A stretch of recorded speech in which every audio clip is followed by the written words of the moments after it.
So guys, Andrew Tate has gone ahead and done an interview with the amazing Candace Owens, which we have linked her channel down below. If you want to join the real world, we have a link in the description. All right, let's just jump right into this. Andrew Tate. Long time. I know, it's been a very long time. Very long time. Actually, I met you downstairs at the Ritz. Correct. George and I were engaged at the time. Yep. And I probably was very swept up in George and barely got time to talk to you, but I do remember you being very polite. So it's interesting to fast forward to today, and you were very much in the UK circuit. Yeah.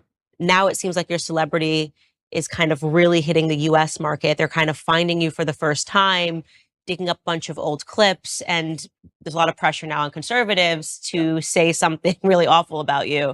There seems to be a pressure on everybody on all sides to say something awful about me. I kind of feel like I've been placed in a position where there's always someone attacking me new each day.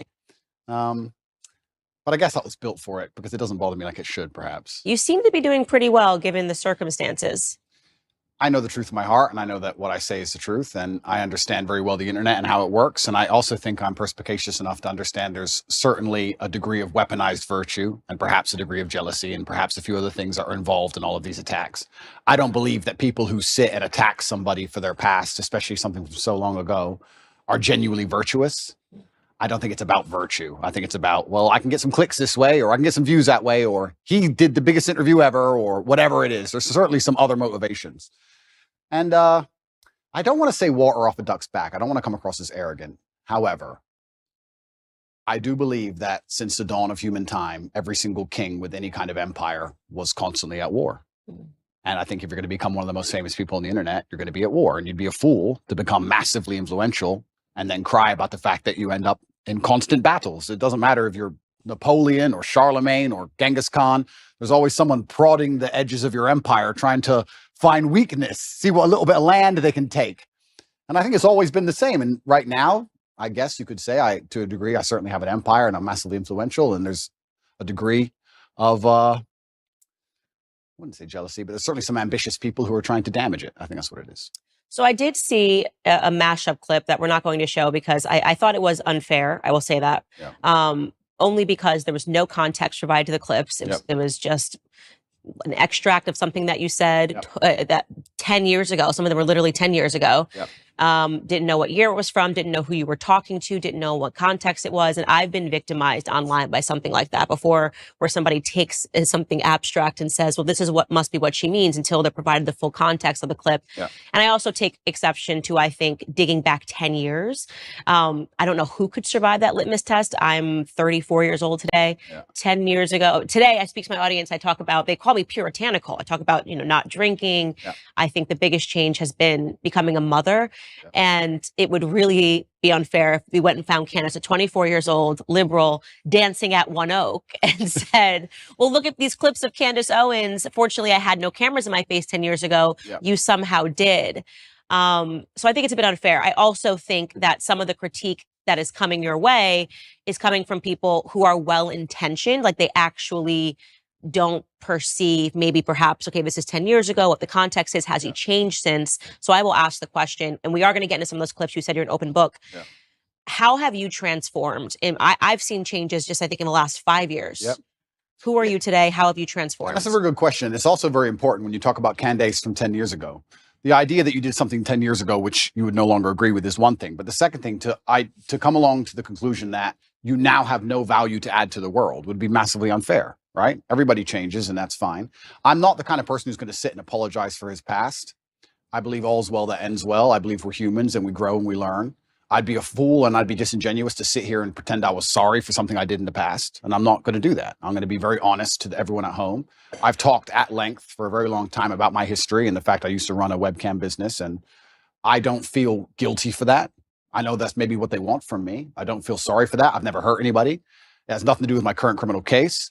Everybody who worked for me was very positive. In fact, my number one supporter is currently online, and my best lifelong friends and some of the letters I got in jail were from people who worked for me at that time. And I had a business, and I'm not going to sit here and try and pretend that I feel guilty or I feel sorry for that. I'm from a low income background. I did what I had to do to survive. And truthfully, all in all, being very honest, I don't think what I did was really that bad. And I want to say that. And I know people are going to lose their minds for it, but I didn't sell drugs. I didn't kill anybody. I mean, what did I do? I found a gap in the market and I helped some people organize some accounts on an internet website. That's what I did. And they're going to try and criticize me and crucify me for the next 100 years because of it, because of clips that were made 10 years ago. I think it's disingenuous, and I don't think anyone actually really cares about the virtue of it, because nobody who was involved in my life back then is complaining about anything. I think it's just an attack on me. And certainly we learn and we grow and we change, but it's very interesting how hypocritical the idea of looking at somebody's life over such a long period actually is. I mean, we can look at Donald Trump, right? Who I'm a fan of. I guess I know you've had your ups and downs with him, but in the conservative sphere, he's pretty well respected. Donald Trump used to own the Miss Universe pageant. Are we going to criticize him? Are we going to crucify him? What about the girls he had in Miss Universe who decided to go on and do Playboy magazine? Is he a bad person now? Why? Now, that's not Christian values, right? People are messy and life is messy and nothing is completely clean. And this idea that you're going to find somebody and 10 or 11 years ago, they did something which might even be slightly distasteful, not even illegal, and you're going to crucify him forever. I just don't believe that's genuine virtue. I think it's just an attack.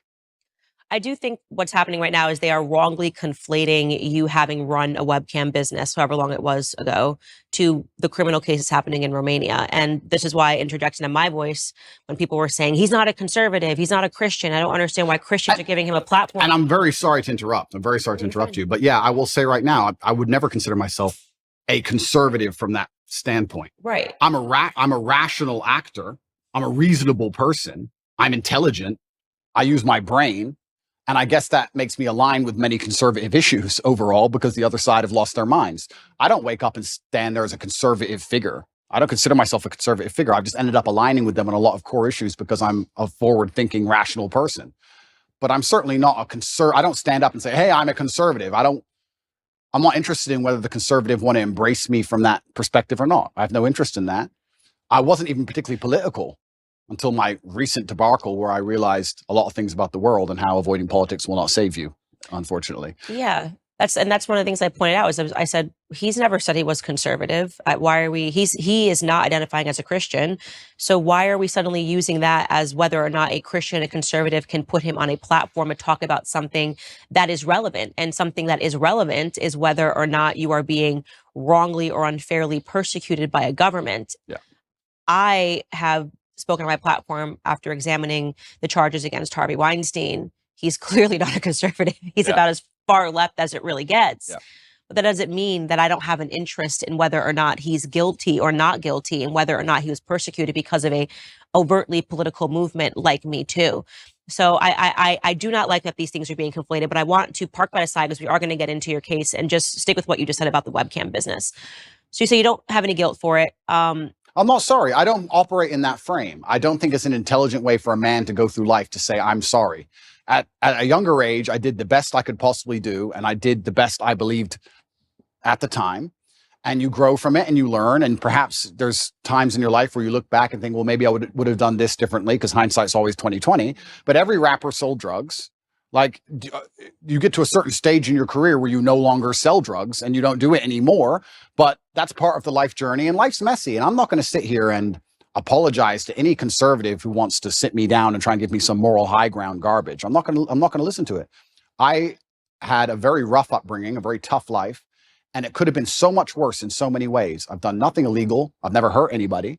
Everybody who was involved in my life back then are massive supporters of me. And I think it's very hypocritical for someone to sit, look at a situation they were not involved in and don't understand, look at old clips taken out of context, and then tell me and a whole bunch of people who were in my life who were all perfectly happy that something bad happened and something wrong happened. I don't think that's genuine. And for that reason, I'm not going to sit and be preached to by these people who are imperfect themselves. Everybody's imperfect. And another thing that's really important, we talk about Christian values. I also think that I find it very interesting and ironic that I'm somehow the problem, and these Christians feel like they need to come and attack me now in the name of Christian values. I think Christianity has much bigger problems than Andrew Tate in some old clips. I think they have much bigger problems that are happening in their churches on a daily. I think you can go to a Christian church in a lot of America and be very disappointed in what you've seen. I don't think I'm the problem with Christianity. And yeah, it's very interesting. But there was a webcam company, and I've talked about it at length on many different podcasts. I had a business.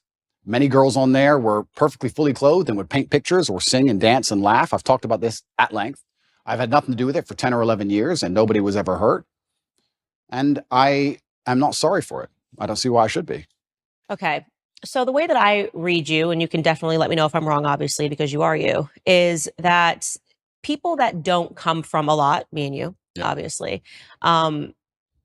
obviously have different decisions that lay before us in life than people that come from everything, or people that come from a very stable household, two loving parents. And this kind of gets into the dilemma. I remember years ago, Tommy Lahren had said something. She's a political commentator in the US, had said something to the effect of, well, Jay-Z used to sell crack. And he sort of laughed. And he probably did. And he did. And he sort of laughed this off. And I remember looking at that because I looked up to Jay-Z's music so much, and I looked up to him because it made it possible for me to change my circumstances. You're looking at this guy who comes from nothing. He came from the projects. He sold drugs, and then he doesn't have to sell drugs anymore. And he's now talking about ideas and talking about business. So I was able to more closely understand and go, okay, I can actually climb out of these circumstances, even though I wasn't born, with a ton of wealth and a lot of opportunities that some people were. Yeah. And I think it's very difficult for people that don't come from nothing to understand that. And they're so sure that if they were in desperate circumstances, that they would still never do anything. But this is their massive mistake. And you're right, but this is their massive mistake. The reason I have such huge affinity with the youth of the world today, especially the masculine youth, is one, because a lot of them are disenfranchised, which is one conversation. But two, also the reason my reach is so global, the reason I have so many fans in Slovenia and Southside Chicago, and I've had kids from Ulaanbaatar come up to me, Mongolia, all around the world, is because I speak to the disenfranchised. And part of that is always going to be, or is going to involve, financially disenfranchised. I'm someone who comes from absolutely nothing and made himself into something. And unfortunately, there's a rocky road sometimes, like you just described with Jay-Z, to get that done. But if I would have been born into a perfect family, like you said, two loving parents, family was rich, white picket fence, and I was saying all the same things, then they wouldn't have the same affinity. So if you look at even a lot of superheroes, you look at Batman, he's a flawed person. And I think the reason I'm seen as a hero and the reason I have the fan base I have is because to a degree, I've always been a flawed person and I'm not a perfect human and I don't want to be. And I think that actually adds a lot of credibility to my character as a whole, that I've become the kind of person who believes he can add value to the world. And just like you said with Jay-Z, he changed. And the biggest thing for me personally, though, truthfully, and I want the whole world to understand this, I've been forensically analyzed by multiple different federal agencies from different countries for the last 17 months, analyzing every aspect of my entire life across the last 10 to 15 years. And what did they find? An old YouTube clip? That's the worst they could find. No sexual perversion, no drugs, no genuine criminal acts. They found something semi-immoral in a YouTube clip. And I would actually challenge anybody who wants to throw stones at me to go through the same level of scrutiny I have been under. And let's see what they find in your life. Because I guarantee anyone who's watching this right now, you sit there, you have a secret in your closet. You have a skeleton that you don't want anyone to know about, and they would have found it. So what's the worst thing that they found about me, considering I've been the most attacked man in the world for 17 months? An out-of-date YouTube clip? An out-of-context YouTube clip? Is that the worst? I think it's crazy that people aren't even sitting there and going, okay, this guy's been absolutely attacked and from every single angle, and this is the worst they could possibly drag up. Right. No, I agree with you. So the question I would ask you, though, because obviously you've moved away from that business, the thing I find to be the most interesting about you is that younger boys love you. Yes. They absolutely, like the 12, 13-year-old, 14-year-old. I have not come across a 12, 13-year-old boy who's not just an Andrew Tate stan. Yeah. And I think it's remarkable. It gives you a lot of power. And I think this is perhaps the interest that a lot of people have in you is, what are you going to do with this power, right? You have all of these boys, they believe in you, they stand up for you. And that is why it becomes important to state, I'm not sorry that I lived this. I don't think I would say that I'm sorry for anything decisions that I made when I was young either, because this is the deck of hands that I was given. What do you want me to do? Yeah. But at the same time, I do try to, now knowing that I have such a following of a lot of young ladies that follow me, say like, listen, I did the idiot stuff, so you don't have to. Power and responsibility go hand in hand. And that's the thing that's so interesting, these out-of-date clips, and they want to talk about these things from 10 years ago. At the time when I was talking to camera, those videos are made for private circulation initially. Secondly, I wasn't trying to educate the world on anything back then. I didn't have the kind of power and influence I have back then. The way you say something to a video which has 50 viewers has to be different than the way you say something to a video that has 50 million viewers. Mm-hmm. Power and responsibility absolutely go together, and I understand that very well, and I understand the power I have. And I do believe I'm now an absolute force for good in the world, and I'm far more careful with how I'll project myself with certain ideas. Absolutely agree, completely. But that's the thing that's even so crazy about all of it. These old videos everyone's so concerned about wouldn't even circulate if my haters weren't constantly trying to use them against me. They'd be disappeared into the history of the internet. I don't know where these things come from. I don't know where they were found. I don't know where they are. It's kind of crazy. A lot of people are making all these constant attacks on me, and I don't watch a lot of it. I'll have to be honest with you, Candace. I don't watch all of it, but a lot of the videos are so outdated. The only reason they even exist now is because my haters are so desperate trying to take me down. They don't have any concern for them being seen because they wouldn't be circulating them otherwise. So yeah, absolutely. Power and responsibility go hand in hand.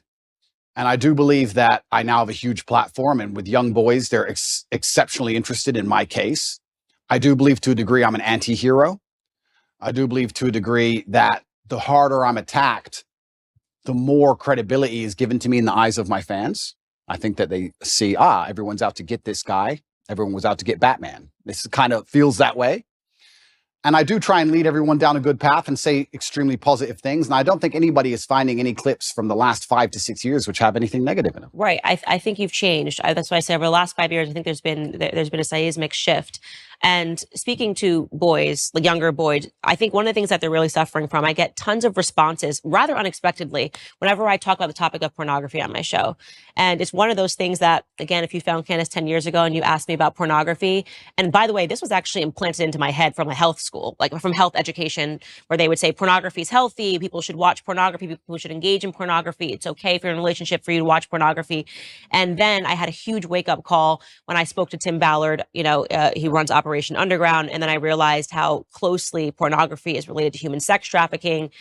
Real sex trafficking, not TikTok sex accounts. Trafficking. And yeah, we should talk about that because they are kind of stretching the definition of sex trafficking. In your case, I've taken a look at it. And what's remarkable to me is the amount of young men, and I would say from the ages of 18 to 35, that write in and say how much they're struggling with porn, how much they're struggling with pornography addiction, how they feel that no person is talking about the ills of pornography. Yeah. And so I just watched this clip of you this morning, sitting next to Adam, 22. You were ever interested in doing your first ever double penetration scene that me and Lena, I mean, I don't want to speak for you, but I feel like, dude, would he be a suitable candidate? Andrew Tate, can I tap him in? I don't know. No. He looks built. Can I fill in real quick, Andrew? You're out, Aiden. We can't put you. You're not in this conversation anymore. Fair enough. Go ahead, Andrew. Would you double penetrate her, bro? Would you do that, Andrew? Go ahead. Finish the answer question. All popped together. Is that chill? There's absolutely 0% chance of that happening. And it's not because Lena is particularly unattractive. It's because she's married to Adam, and I have no interest in degenerate, pointless sex, and I have no interest in making a spectacle of myself or even just involving myself in anything which I deem to be overall haram and pointless. That's just not something I'd be interested in. There's not a single amount of money on the planet you could pay me to undertake. So you were very polite. I'm not going to be so polite. I thought he was an absolute degenerate.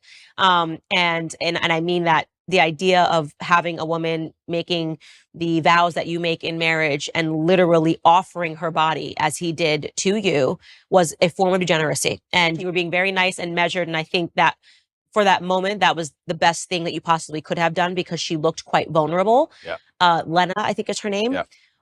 But how do you reconcile that now, right? You're in a circumstance like this. You're being polite. You did say I'm uncomfortable. You did say that I would never do this. And I think that was really important for you to say. But you're not the same person. I mean, how did you? Yeah. Even reflecting on it, it's so disgusting. He offered you his wife. It is pretty disgusting, and it's also pretty misogynistic because he didn't ask her. He No. offered her.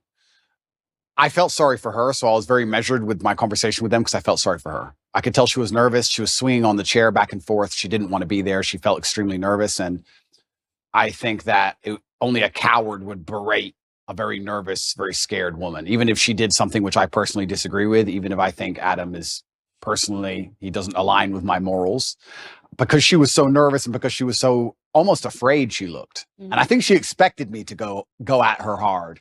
So I just felt sorry doing it. I just didn't, I couldn't find, maybe I'm getting soft in my old age, but I think she knows what I think, and I think she knows what the world thinks. And I think if I go at her too hard, it's just going to break her. And I don't really like the idea of her, you know, turning off the camera and bawling her eyes out. I think that God will teach her the lessons she needs to learn from her experience, both positive and negative. And I think that's God's job to do and not necessarily mine. But yeah, it was certainly uncomfortable, and it shows how degenerate the world is becoming. And pornography as a whole is simply just, I think it's an effect. I think it's a tool which is used to ensure that the male populace stays as docile as possible. I don't think that any of the things that are happening to the male population are accidental. I think that keeping us as docile as possible is very interesting for the people who are in charge of the world, because we're the warrior class. At the end of the day, it's going to boil down to the men who are going to stand up and actually do something about anything at some point in time. So I think they like the idea of us being docile. And I mean, how much more docile can you get than a man sitting there looking at a screen, not even want to reproduce for real because he's just staring at a screen? And I think that's just a next stage in the slave mind. And it's everywhere now. Whereas, and this is something that my husband says, he doesn't have any social media because he's like, Instagram is pornography. I open my Instagram and I've got Emily Ratajkowski's butt cheeks. Yeah. And I'm not a man, so I don't have that same biological reaction to seeing it. But I can only imagine how difficult it is for a man when you open an app and you've got Kim Kardashian offering her body to Emily Ratajkowski. Even if you're walking down the street, I've realized even how desensitized I've become to pornography, because you see an ad for Gucci and for whatever reason, she's got to be completely naked while she's holding the bag. I remember in my lifetime, there were music videos that got censored or banned or can only be played after 10 or 11 at night. And if you watch them now, you'd be like, what? For what? What is that? A bikini? Like, it's nothing. It's amazing how quickly it has degenerated. And yeah, absolutely. And we're all degenerating with it. Like I've realized the fact that I don't have a reaction to seeing the half-naked woman holding a Gucci bag means that I have been desensitized to pornography. And I can only imagine what that does to men. Oh, completely. And but this is what the powers that be want. They want to make sure that the male populace is as docile as possible. And they do that with a large array of weapons. And they do that with a web of tools. And I believe that I'm the counter to that, which is the reason I ended up attacked in the first place. But unfortunately, when you buy into the slave mind programming, you do not become the kind of man who can easily attract a woman, because you're not attractive to females as a whole. So how do you satisfy yourself? You end up sitting there staring at a screen, and they convince you that's a good life to live as a man, and that's perfectly fine and perfectly normal. And you don't even get to genetically reproduce. I do also, though, and I want to make this clear, I do believe in absolute and utter self-accountability as a man. I think as a man, everything that happens to you is your fault. Me going to jail was my fault. Me being attacked online was my fault. If all these bad things that happened to me, I will take responsibility for, even if I believe they were unfair or unjust. And I think that any man who's going to sit there and say, I'm struggling, he also needs to wake up and understand that if you're going to truly struggle to not click on a website, then you're going to deserve the terrible life you're going to live. And the devil or the matrix or whoever you want to call them are going to fill your life with temptations. They're going to fill your life with easy way outs that they're going to want you to take, because the good road is usually the hardest road. And if you're going to continue to fall for them, then you're going to have to suffer the consequences of that. So it's double-edged. It's certainly difficult that pornography is everywhere and men are struggling with it. But to me, what's even more upsetting is that these men don't have enough fortitude and enough mental strength to wake up and say, I'm better than that. Okay. But this is the thing, right? So I'm about to get started, Candace. Good, get started. This is the thing. But this is the thing, right? So when you attack a man's mental fortitude on one issue, you attack it on all issues. This is why it's done purposefully. To resist a slave mind, you need to be able to resist in the first place. How can you resist a slave mind if you have no physicality, you have no willpower, no ability to mentally resist anything? Well, then what you're going to end up doing, you're going to end up eating the bugs and watching the porn and sitting in front of your computer. And that's what they want from the people. So I think that it's actually all very interconnected. People come at me with the porn problem, and I get the same thing. Guys say to me all the time, hey, what are you going to do? What should I do? I struggle with pornography. And I say, that's because you have nothing else in your life in order. If you were in good physical condition and you had the money you were supposed to have and you had the mentality you were supposed to have, you wouldn't need it. So the reason you're so addicted to porn is because everything else in your life is a failure. And yeah, it's certainly a complicated issue. It's a difficult one. And this is why they fear male agency so much, because when men truly wake up and decide to be the best versions of themselves, they're hard to control, because all these control mechanisms fall by the wayside. They don't want the porn anymore. They don't want the antidepressants anymore. They don't want the garbage anymore. And now you have a whole bunch of men who actually want truth and honor and respect, and they want to live for something. And then what are they going to live for? They're going to want to be brave. They're going to want to do the right thing, regardless of how dangerous it may be for their own personal circumstance. And that sounds like a difficult population to enslave. And that's what's scary. So how do you reconcile, first off, how long ago was your webcam business?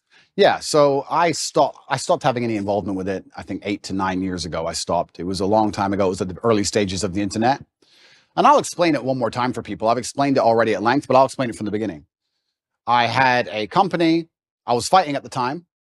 And on a side note, I actually want to make this clear. We talk about things people have done in the past for money. I beat people up for money. I hurt people for money.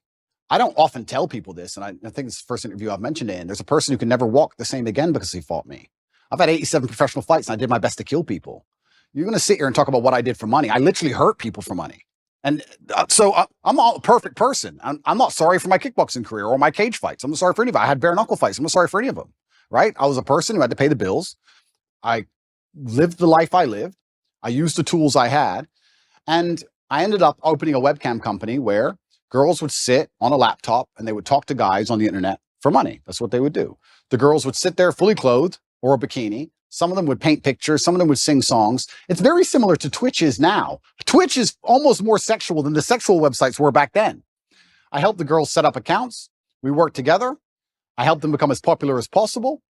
And everybody made money and everybody was happy.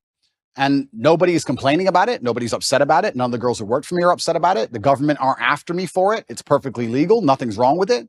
There's just a whole bunch of people who now think that they can take the moral high ground against me because I previously ran this company. And I think I can anticipate the question you're going to ask. How do I reconcile with the fact that I used to produce pornography or degree pornographic content? Now men are writing to you like, how do I? And now men are trying to escape it. Yeah. That's a really good question. There's a few different ways I can answer that question. I think the first way I'll answer it is if you own a liquor store and an alcoholic comes in and you refuse to sell him alcohol, does he stop being an alcoholic? No. He just goes and buys from someone else. So that's the cop-out answer. The cop-out is, well, these people who are addicted are always going to be addicted regardless of whether I did it or not. So that's the cop-out answer. But the second answer I can give, which I think is more detailed and probably more nuanced, is one, I intimately understand the relationship between men and these websites. I've had and seen men give away their life savings to girls they've never met. I've watched and I've seen it. And I actually think a lot of the insights I give, a lot of the things I tell the world about the mental health crisis, about men being so constantly lonely, about how important it is to build yourself into a high value man, about how money alone is not enough. I explain all these things. A lot of these are lessons from the webcam days. I saw dudes who had a whole bunch of money, no other attributes, and they ended up on these websites spending hundreds of thousands of dollars because they didn't have anything else. So I think I learned a lot of important life lessons, and I do my best to try and pass them on to people. But I guess also, and this is the final answer I want to give about this whole subject, is that I do think I can take the question you're asking and reverse engineer it and use it against the people who are trying to attack me for it. My answer to it would be, how do you sit and want to criticize me for being involved in the production of pornography 10 or 11 years ago if you're involved in the consumption of it?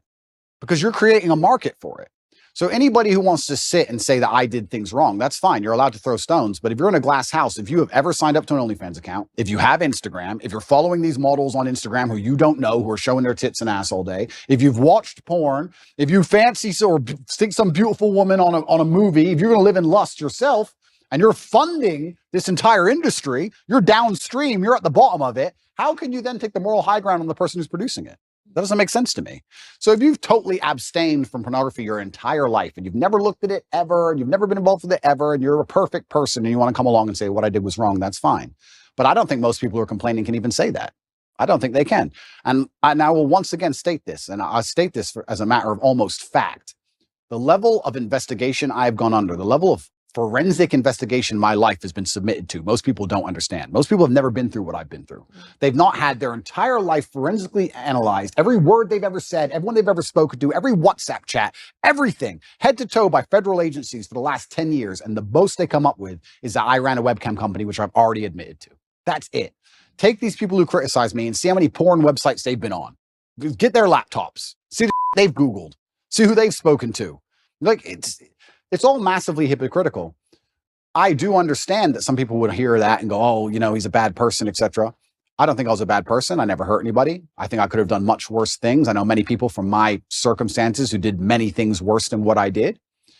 And all in all, I'm not going to sit and pretend I'm sorry for something I'm not sorry for. And I just want to make it clear to the world that, like you said, people come from different backgrounds and people grow and people change, etc. But I also look at the world in a different way. I think that we're all constantly doing our best I think I'm doing the best I can right now. When I'm 55, I might watch this interview and think I'm an idiot, right? And I think we're all constantly doing our best. And I did the best I could do at the time. And I don't think it makes sense for me to hate past me for doing his best. I just don't think that's a very constructive mindset. Yeah, I think it's really important for conservatives, people that identify and say, I'm a conservative, to recognize that the people, it's not people that are perfect that are bringing people over to our side. I was not brought over to conservative principles by people preaching at me and telling me how perfect their lives were. It was actually people that were much more broken that led me here. Which is fascinating. I got interested in business because of Jay-Z. Yeah. I criticize him all the time now about things that he does. But you're not. I got interested, in Kanye West, him doing a Christian album and things of that nature. You need people that are flawed. You need people that are real. This is the thing. I'm not particularly political. I didn't consider myself particularly political, but it looks like I'm kind of ending up there. And like I said, I'm a realist, which puts me on the conservative side, and I'm not stupid. And I understand very well about the world and propaganda and what they're trying to do to us. So you end up being a conservative by default. But you're a real person if you have flaws. If you want to sit and tell a disadvantaged youth growing up in the south side of Chicago how he's supposed to live his life from your perfectly manicured garden and your white picket fence, you're not going to get through to that person. They don't care what you have to say. It actually becomes a bit of a turnoff. Absolutely. It's like those are things about me that I don't think will ever change, which is why I get your following. I get what people like about you. It's why you say the disenfranchised follow you. And I think it's important for people to understand that. Like, there was no way, and I still have no respect for her at all, but it's why I snapped so hard at the Meghan McCains. I'm like, who the hell are you? What have you done in your life that you think I'm going to take advice? What, you've just been someone's daughter, right? What have you worked for? Absolutely. What have you survived? Tell me something that you lived through in your life that was a struggle. You can't. Yeah. Because your life has been perfect. And so I think it's so foolish to think that I'm going to take a lesson, that I'm more likely to take a lesson from a Meghan McCain, who I don't even think is a conservative. I think she's just a rich girl and got rich in way worse ways than you got rich. What was daddy doing overseas? Yeah. And that's a really amazing point, because we can also look at that, right? Conservatives will sit here and attack me. There are people who are making millions from blowing children to pieces. Yeah. Like, let's get the world in perspective here for a second. But it's cleaners. They didn't get their hands dirty. Of course. Yeah, I totally agree with you. And that's why I am never the first to bark when someone is suddenly assessing someone's entire life. I'm like, look at you are literally built on the backs of dead Iranian children. Absolutely. And I'm standing up here also, and I want to make this very clear. Like, I've not tried to avoid this judicial process. I've not tried to run away from anything. I'm standing here saying, if I've committed a crime, put me in jail. And if I haven't committed a crime, what can you say I've done? You could argue it was slightly immoral, perhaps. But I also, to a degree, maybe I'm a libertarian. I think if 20 people or 30 people get in a room and they all agree to do something and it makes them happy, then they should be allowed to do it. If nobody's hurt, nobody's upset by it, then they should do it. And perhaps that does make you a libertarian. If 30 full-grown men decide to go into a room and be gay, and they want to be gay, then they should be allowed to go be gay. You're 30 men. You're not hurting anybody. It's what you want to do. If you want to wear red T-shirts, wear red T-shirts. If me and my brother had 30 people, we all got together and everyone made money and everyone was happy, who's others to come along and criticize and say people are victims, people are upset, this is wrong, this is bad, etc. So, yeah, you're completely right. It's amazing how people throw stones and how imperfect everybody is, truly. And I think the best thing you can do as a man is obviously learn your lessons from your life and try your best to pass them on. I feel like I'm doing that to the best of my ability. But also, another thing that conservatives is going to blow their minds, is going to really upset them. What they don't understand about, especially the strength of my message, is that to especially the young boys of the world, I'm cool. I'm cool. And I know they think that doesn't matter, but if you want to sit behind a desk and go, the Republican Bill 304, you're a dork. So no one gives a shit, right? You're a nerd. I've got the big cars and pretty women, and I live the lifestyle. If you want to really capture the youth of today, you need to get some kind of affinity with them. They need to at least want to be you to a degree. You need to at least be their hero to a degree. This is where liberalism wins. I don't think a lot of conservatives understand that liberalism's sexy. You do drugs, you run around, you burn stuff. It's cool. You get a party. Because what do conservatives do? Stay home, stay home, stay home. It's boring, right? At least what they don't understand is that conservatives will sit there and go, he's a terrible role model because he has all these pretty girls in this fast car and he's a materialistic. That's the reason I can actually help the world. That's the reason young boys will listen to me. You said it yourself, 14, 15-year-old boys, they'll look at my life and go, okay, I want to listen to this guy. They don't want to listen to me if I sit behind a desk and read Republican Bill 308. I don't read that crap. I don't know. And they don't care.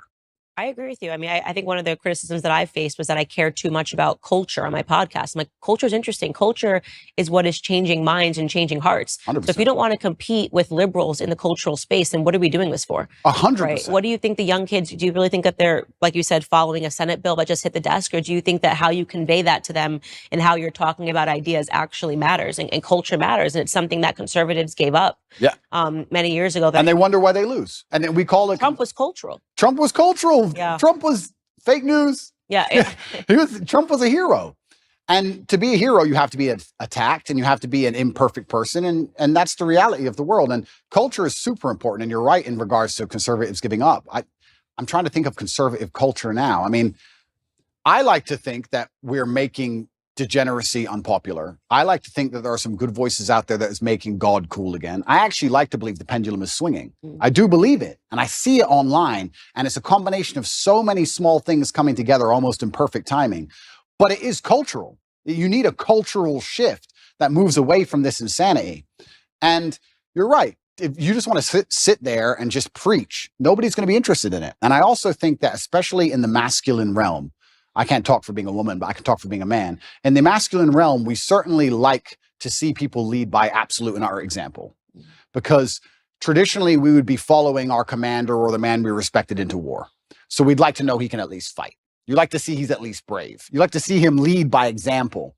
And I think especially if conservatives want to win the culture war, then they need to lead by example. If you're going to be a conservative preacher and you want to tell men about how they should live their lives, you should be as strong as possible. You should look in shape. You should be big. You should show you're motivated, you're disciplined. You should absolutely, of course, we all have vices, but you should be very disciplined with your outlook. You should make it very clear to the outside world that what you've done wrong, what you haven't done wrong, you should take accountability. I think you need to lead by example. I don't think you can preach to men. I don't think you can preach to young boys. I think that's the reason why they don't do so well in school in general. I don't think that's the reason why they're disenfranchised. I think you need to just lead by example and let them follow. And I feel like I'm kind of doing that by just standing up and saying, no, this is who I am and I'm unapologetic for it. And this is what I've done. And this is what I intend on doing. And I'm going to try and save the world. So I want to shift gears here and talk about your dad. I'm quite fascinated by your dad. He passed recently. Yeah. How many years ago? 9 years. 9 years ago. Yeah.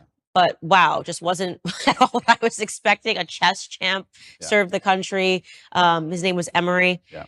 Really interesting to talk about just, I guess, your upbringing with him as this chess champ. How did he get into chess?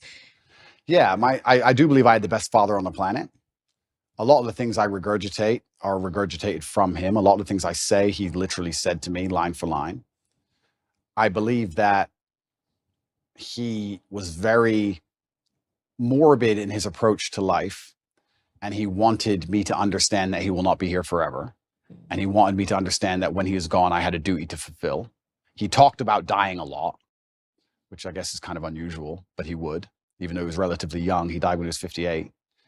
But he was a chess professional. He was a professional chess player. He was one of the best chess players in the world. And what's most interesting about him is he almost predicted the future absolutely and utterly perfectly. He was talking about the Ukraine-Russia war back in 2013, and he was talking about how the gay people can't have children, so they're going to come for your children. Trust me, that's what they're going to do. The children are next. Like, he'd say all these things back like 10 or 11 years ago, and I'd be like, all right, Dad, you're a bit crazy. Calm down. But I guess when you're a chess player, you see the future. And he raised me with absolute accountability, and he certainly raised me and Tristan to be. He understood what the world expects of men, and he raised us to be strong. And even when we were in jail, my mother would call, I'd speak to her on the phone, and she'd say, how are you doing? And I'd say, oh, don't worry. And she would say, yeah, Dad raised you for this. Like, we were always raised to be warriors. So I don't think I could have possibly ever had a better father. I'm going to miss him forever. And I think the best thing I can do is be the best version of myself to give honor and respect to him. And I think that's the best thing. Where did he pick up chess? It's quite unusual. He's American. He was American. Yeah. Black American. Yeah. I don't know too many Black American chess players, full stop. Yeah. Where did he pick up chess? He taught himself. And he taught himself, and he just read a couple books. I think he read 3 chess books and ended up being one of the best players in the world. And it's incredible. It's incredible. But it's actually interesting when you talk about, we were just discussing affinity and how people are imperfect people and how it allows you to actually teach things better. My father, towards the end of his chess career especially, made most of his money teaching chess in inner city schools because he's a big Black guy. Mm-hmm. So the children would be like, okay, I'll listen to this man. You're right. So it's amazing how affinity is real and coming from a certain socioeconomic background is real. And, you know, we all talk about how ridiculous racism is, but also to a degree, pattern recognition is real. I look like him. I can be like him. These things are real. So yeah, he did fantastically well in terms of teaching, especially disadvantaged children. And he taught himself, and I wish I had his mind. I'm not nearly as intelligent as he was. I wish I was. You gotta be real smart to be a good chess player. You've got to be better than smart. I actually think you go beyond the realm of smart into I wouldn't say he was on the spectrum, but you certainly get to a new level of socio interactions. Do you understand? I'd go to chess tournaments when I was a kid, and everybody there would be a world level chess player, and everyone was a bit strange, a little bit.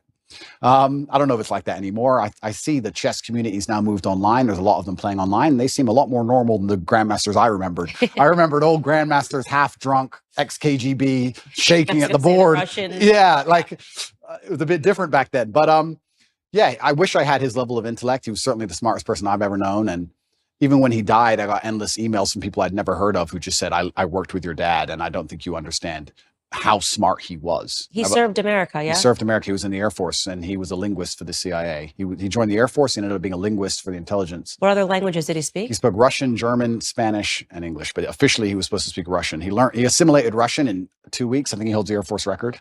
Okay, so he's very smart. Yeah, super ridiculously smart. Yeah. I got an email from somebody when he died, and they said that, I just want to send you an email. You don't know who I am. I was serving with your father in the armed forces. You tell everybody your dad was smart, and they're not going to understand how smart he was. And I want to give you a quick story. I was living with a Russian woman, and I already spoke Russian conversationally when I began the Air Force training to learn Russian. Your father knew nothing, didn't know the alphabet, didn't know nothing. And within 2.5 weeks, he was correcting everybody, including the professor on Russian. Yeah. So like he just read the dictionary. I saw my dad sit there and read a dictionary, just read it. And that was it. Yeah. It's like photographic memory. Like he was on a spectrum. Yeah. Something else going on. Yeah, something else. Well, the little X-Men. Emery Tate was his name, and everyone called him E.T. Yeah. He was tough on you. E.T. He was certainly tough on me, and I can't express enough how grateful I am for that. We live in a world now where I'm going to say that my dad hit me when I made a mistake, and everyone's going to lose their minds. And they're going to pretend I was somehow abused and that somehow my childhood was terrible. And I could not if he was come down to earth today, I would shake his hand and say, thank you for absolutely everything you gave me, including discipline, including understanding that in the harsh realities of the real world, there is a line. And if you cross that line, violence appears. That's the unfortunate reality of earth. There's a line. And if you cross it, violence will appear, either from a cop or from a guy on the street, or from someone you don't like, or even a friend will turn on you, whatever. There's a line that shouldn't be crossed. And I learned that from a very young age, and I'm very thankful for that. I'm not sitting here saying a kid should be abused. There's a difference between abuse and discipline, of course. Everyone with a brain understands that. But he was extremely tough on me. And if I could change anything about my childhood, I'd only wish he was tougher. Because life's tough. Life's hard.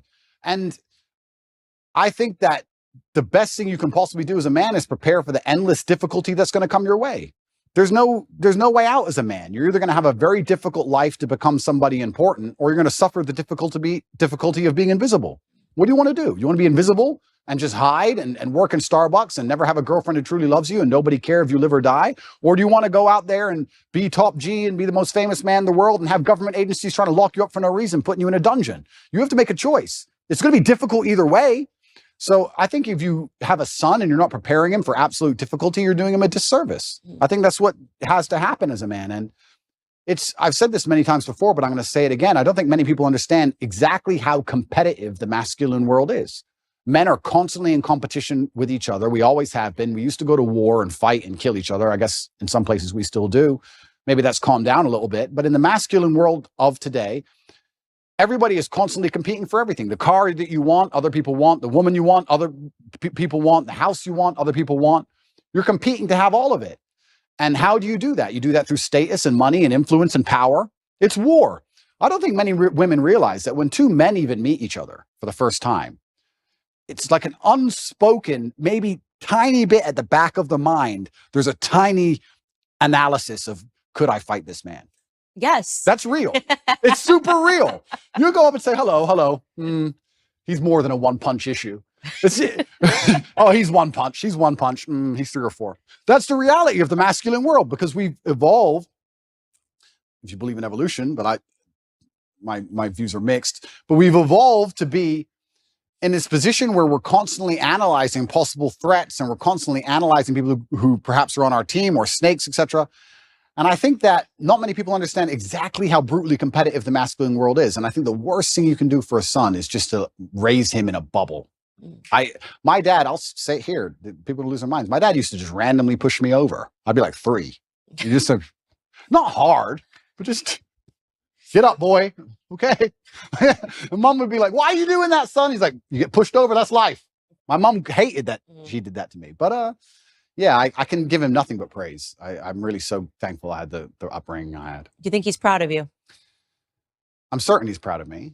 And it's amazing how much strength I can get from that. It's amazing how much strength you can get from knowing that your ancestors are looking down on you and you're doing your absolute best. I also believe that God can be proud of you when you do your absolute best. And I don't think many people genuinely do their best in the world anymore. When I say do your best, people sit and go, oh yeah, okay. No, when's the last time you actually did your best? Like, I don't train to run marathons, but I know if I gave my best, I could run a marathon right now, first try. If I gave my best, life depending on it. When's the last time people have genuinely given their best to anything? There are people going through the world and going through life today that don't give their best or 100% effort to anything ever. They can't even remember the last time they tried. So when I'm sitting in a dungeon, I'm sitting in a Romanian jail cell, I understand that it is a chance that God has given me and my ancestors are watching for me to do my absolute best and to show to them that I am the man I say I am.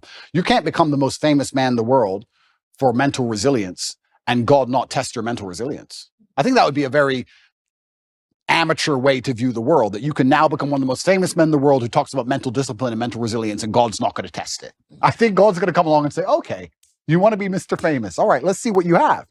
So I believed it was a chance to show God and show my ancestors and show my father that I am the man I say I am. And it's amazing how much strength you can draw from that, because I don't think many men especially understand that even if you don't have the strength to be a hero for yourself, you should have enough discipline and enough honor to want to be a hero for somebody else. And if you have other people you truly respect, you should want to be a hero for them. And I think that's the masculine imperative. If someone's going to attack your wife, that's when you become a hero for her. You have to. What kind of man are you if you're not? And you can apply that to other things. If you apply that to your ancestors, or you apply that to God, or you apply that to your beliefs or your core principles as a man, then you can be a hero anytime you want. So it's so funny that you say that, because it really does. Everything goes back to biology. I think about this all the time. No matter how much sociology is behind everything, telling men to act like women and women to act like men, at the end of the day, women want a masculine man. And when they don't have a masculine man and they beat their man into submission, they're not attracted to them anymore. When it's a tail in between, it's just not attractive anymore. And I used to, made me think of this boyfriend that I had when you were talking about, just defending the realm, this sort of responsibility that men have. And I remember sitting there realizing that I had to break up with him, because I thought that if somebody burst through the door with a gun, I was going to have to be the one that would have to defend us, because he was just such a flower. 100%. And it's in society is yet blaring at men to do the opposite. And they're trying to confuse us. This is why I think you have a platform. This is my whole theory that I built in my head about why you have a platform, is because Lena Dunham came before you, right? And I think that for years, men were told to act like sissies. Yep. Men were told to put your tail between your legs. That was the message, the agreed upon message that came with, Hillary Clinton running, the Me Too movement, all of these things where men were basically told that if you have a masculine instinct, you're guilty. Yep. And then inevitably, because there is an equilibrium in this world, because there was Lena Dunham's, because there were the Taylor Swifts, because there was the girl squads, eventually what would have to happen was that it was going to have to be evened out by someone saying, no, F that, be a man. Yeah. And I don't feel guilty for being a man, and I don't think any man should. No, I don't think so either. And I think that the most annoying thing about all of this is just how genuinely hypocritical it is, because there's all this feminine movement and we don't need men and men don't matter, etc.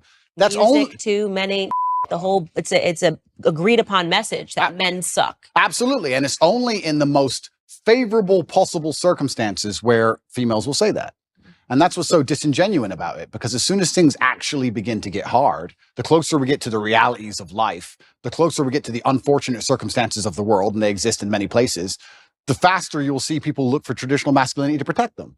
So it's not even like it's a genuine belief. That's what's so upsetting about it, is that it's just, I don't know if these people are delusional or if they're deliberately hypocritical. I'm not sure which one it is. I think they're brainwashed. I think it's a two-pronged approach. I think it's the cultural messaging, and also in the education system, they're actively learning that this feminism is what you need to aspire towards. Like when you get out of school, women, you should want to compete with men in climbing the corporate ladder. Yeah. I actually think there's a mass brainwash that's taking place. Oh, completely. They want to neuter men. And the way you do that is to empower women to a point where they're now the dominant power, especially in the Western world. I believe we live in a matriarchy. I don't believe it's a patriarchy like we're told it is. I actually believe it's the other way around. I can't think of a single law that benefits men over women, but I can certainly think of some that benefit women over men. Mm-hmm. I think it's very dangerous to be a man in the world today. I think that if women want to destroy a man, it's extremely easy to do. We can look at my current scenario and situation I'm in, and many other men are in the same scenario. I can't think of many examples of a man falsely accusing a woman of something and her losing her entire life, where I can certainly think of ones the other way around. So yeah, they want to turn men into eunuchs because their intention is to make us all slaves. And I say that and it rolls off my tongue and people just hear it and they don't actually think about what I'm saying. Their intention is to turn men into eunuchs because they want to make us all slaves. I want you to actually understand exactly what I'm saying to you, because at the bottom line of revolution has always been young military age males, and they don't want them to have enough balls or enough forward thinking or even enough care for anything outside of themselves to do something about it. Another thing people don't understand is that a lot of these attacks and a lot of things they're trying to do with the culture, especially, they're trying to inject such innate selfishness inside of people that they don't really care about anything that happens outside of themselves.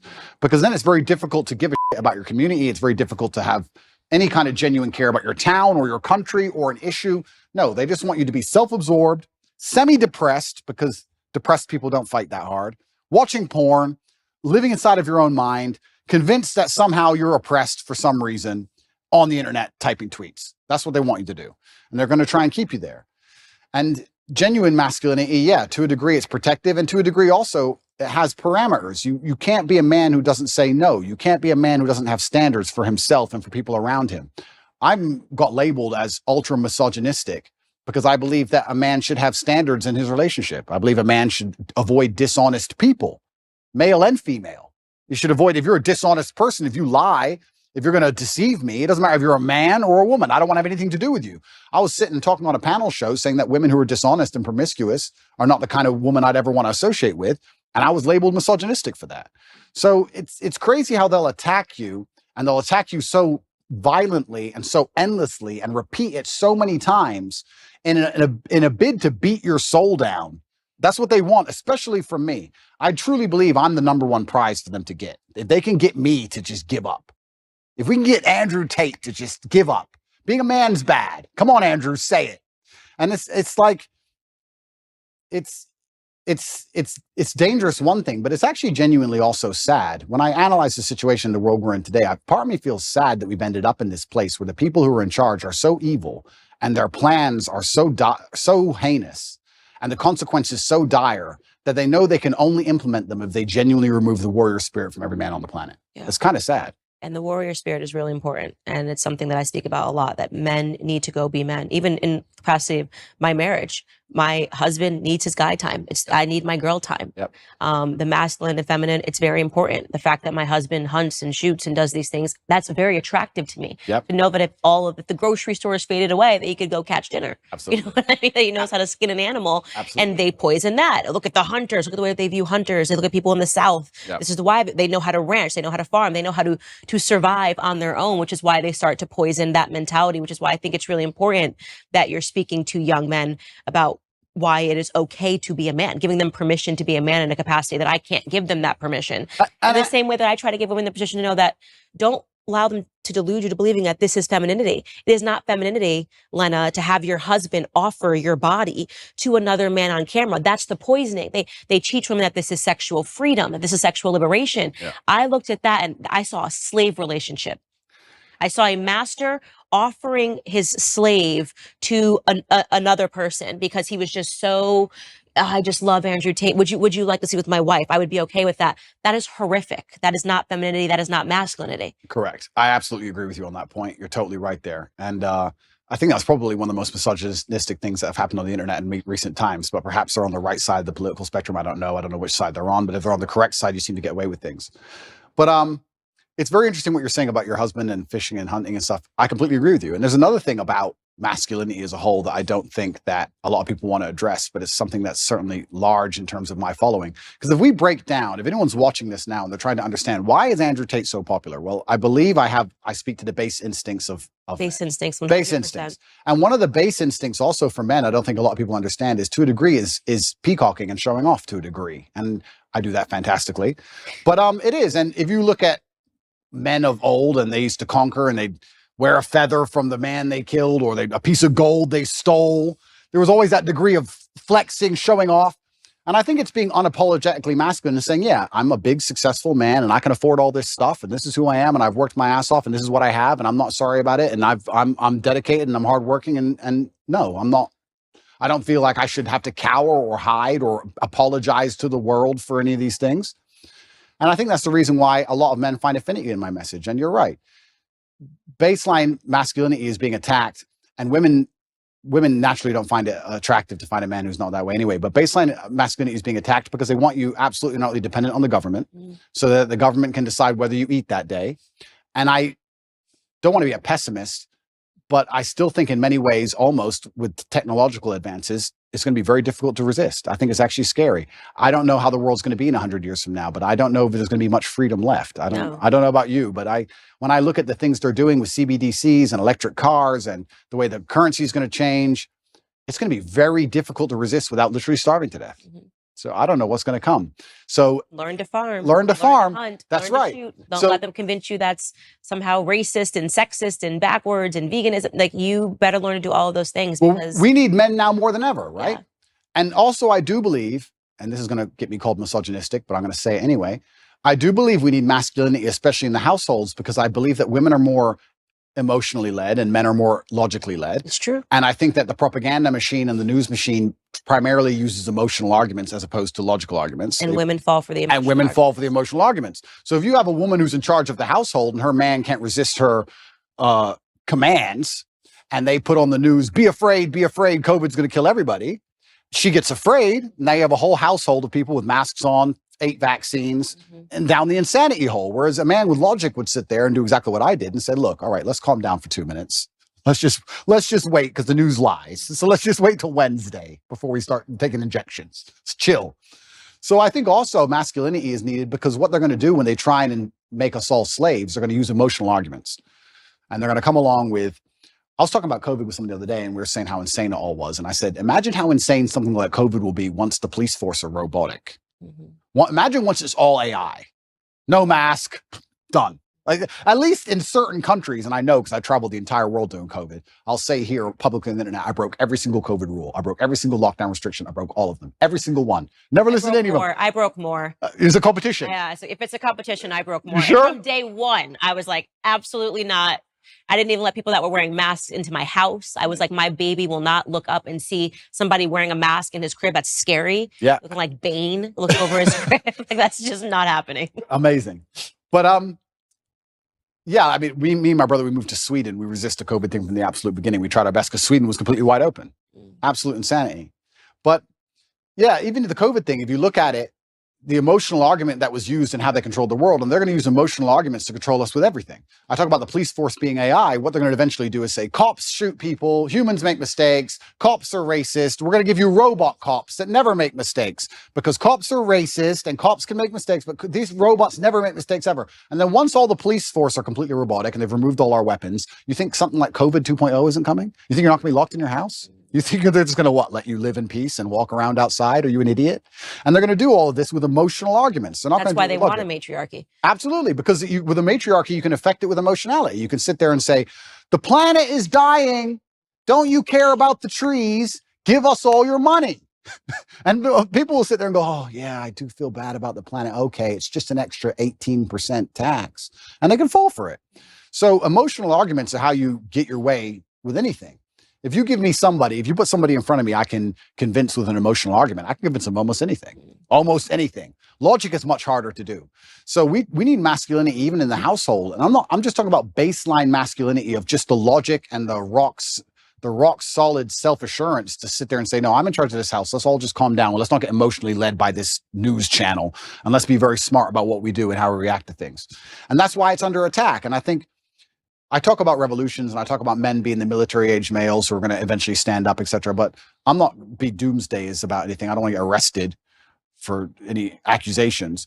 But even just having a masculine essence in a household makes the whole household harder to psyop. I truly believe that.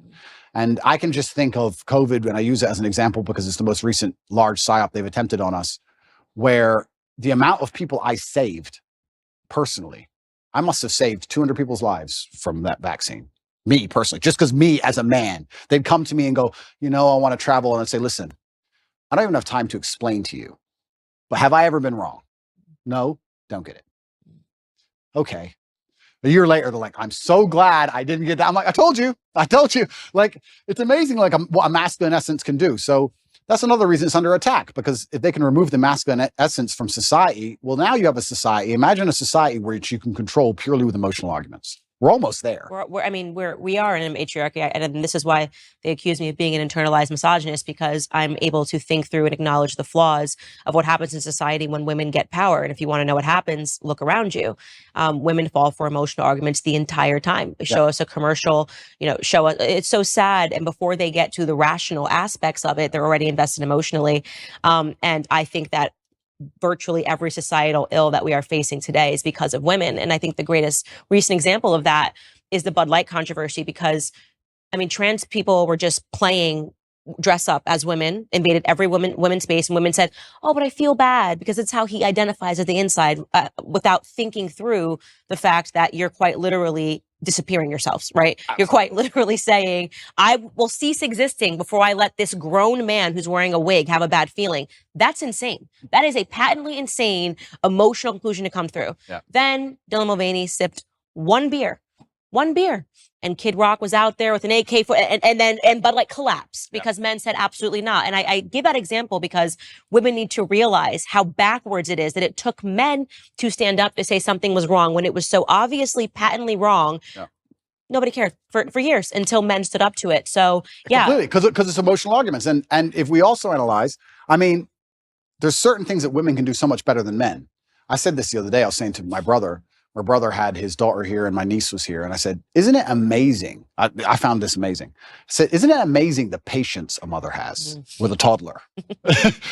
I'm like, she's been listening to Peppa Pig for 4 hours. I would lose my mind. I couldn't do it. I simply couldn't do it. So women have this emotionality, which is so fantastic when it's properly used, when it's put in the place it's supposed to be.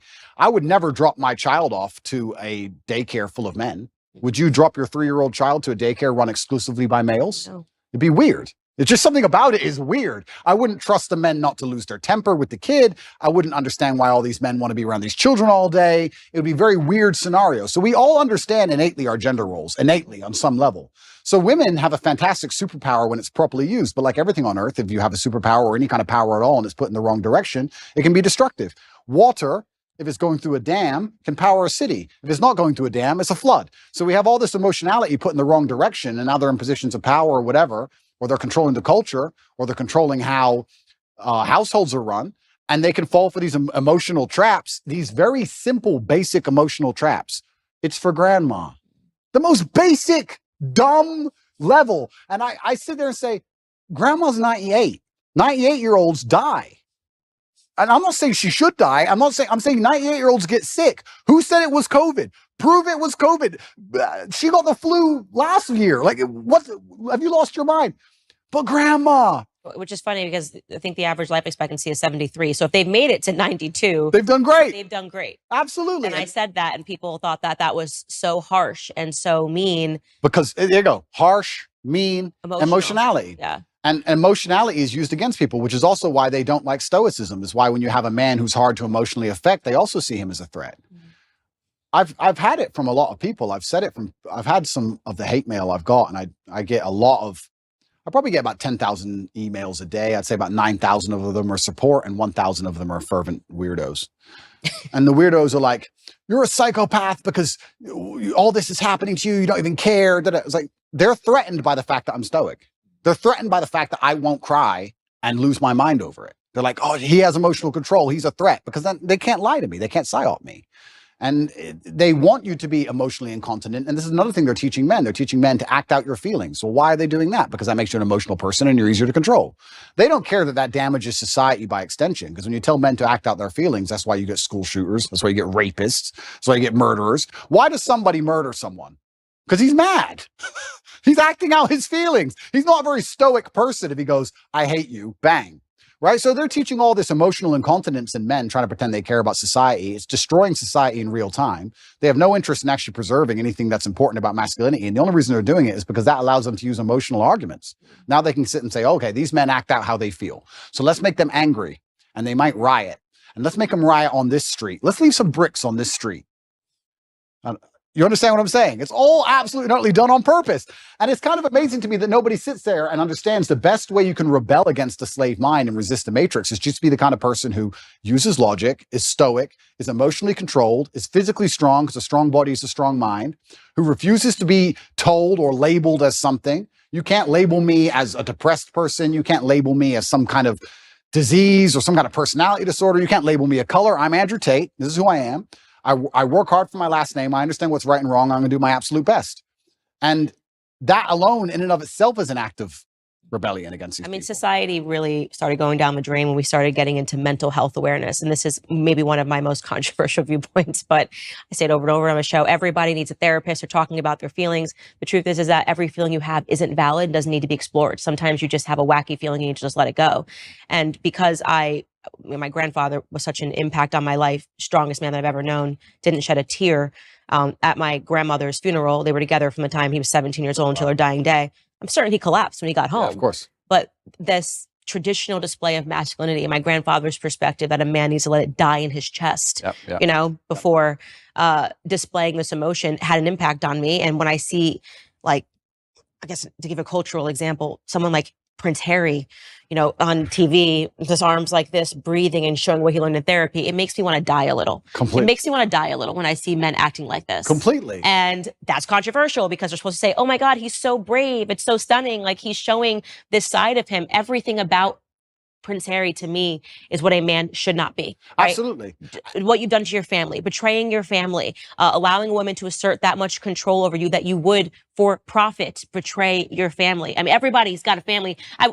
Everybody's got family issues. Don't even let me get started. But the idea of selling out your family and then going the royal family, selling out the royal family. And what happened, it's such a display of what's happened to men, what's happened to masculinity. He's giving up his guns. He's never going to do this anyway. It's all of it is such a public example of what can happen. The thing is, I know what's so interesting is I know how miserable he is. He's miserable. There's no way a man can be happy in that scenario because I think masculine happiness comes from strength and to a degree excellence, and also comes from respect. Mm-hmm. Men want to be respected, and he doesn't respect himself. His family doesn't respect him, and his woman doesn't respect him. I know how unhappy he is. I know how unhappy she is by extension. It's just an unhappy, miserable house. He gave up everything and gained absolutely and utterly nothing. This whole therapy thing, the reason I believe they push therapy so heavily is because it goes into something I said a little bit earlier about selfishness. If you convince somebody that they have to spend hours and hours per week sitting in a chair talking about that feeling they had last Thursday in the kitchen. It's crazy. It's insane. Crazy. You want to talk about creating mental illness. There it is. This exasperates problems. This makes it worse. Mm-hmm. And it also builds this culture of absolute and utter selfishness. Excuse me, they're trying to put you in jail for the rest of your life effectively because they're going to enslave you and they're going to control all the money and they're going to make you get injections you don't need. Yeah, but I'm sad. I got therapy. I'll talk about it later. Yeah. That's all they want. They just want you to be so obsessed with how you feel in your own mind that you can't even look outside of yourself and care about anything. Right. It's part of the propaganda machine. It's part of the mechanism to turn us all into docile farm animals.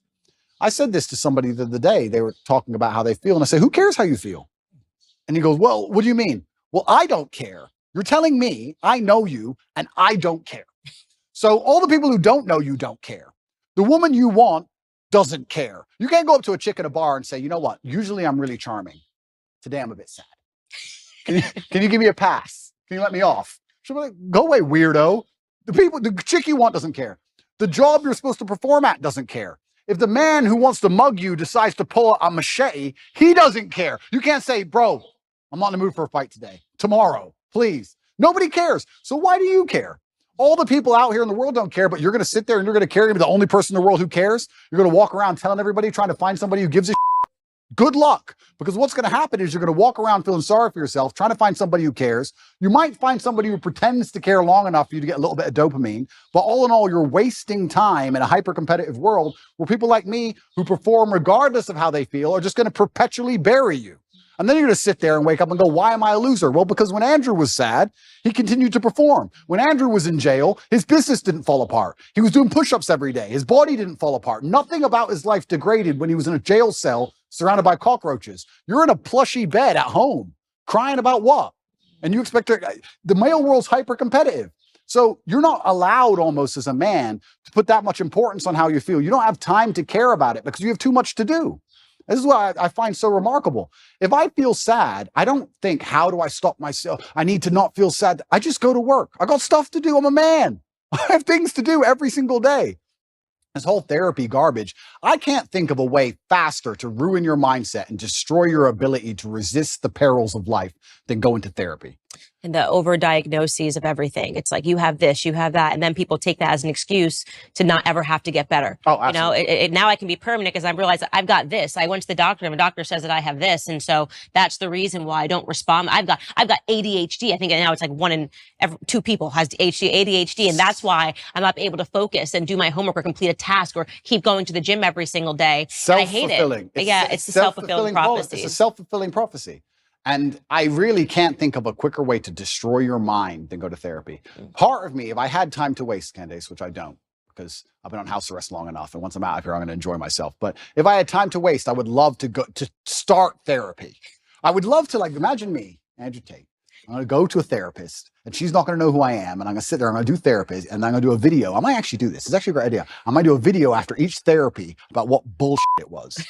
And just sitting there talking about, okay, when you were 8, yeah, what happened when you were 8? Because in your childhood, not everything's because of my childhood. Not everything works that way. Like, it's so asinine. I've actually had conversations with therapists, I think twice in my life. I did a TV show in England, and I had to speak to a therapist. And then I think it was another TV show, 2 TV shows, I had to speak to these therapists. And I sat there and said, I don't believe in your science, because in math, 1 + 1 is 2.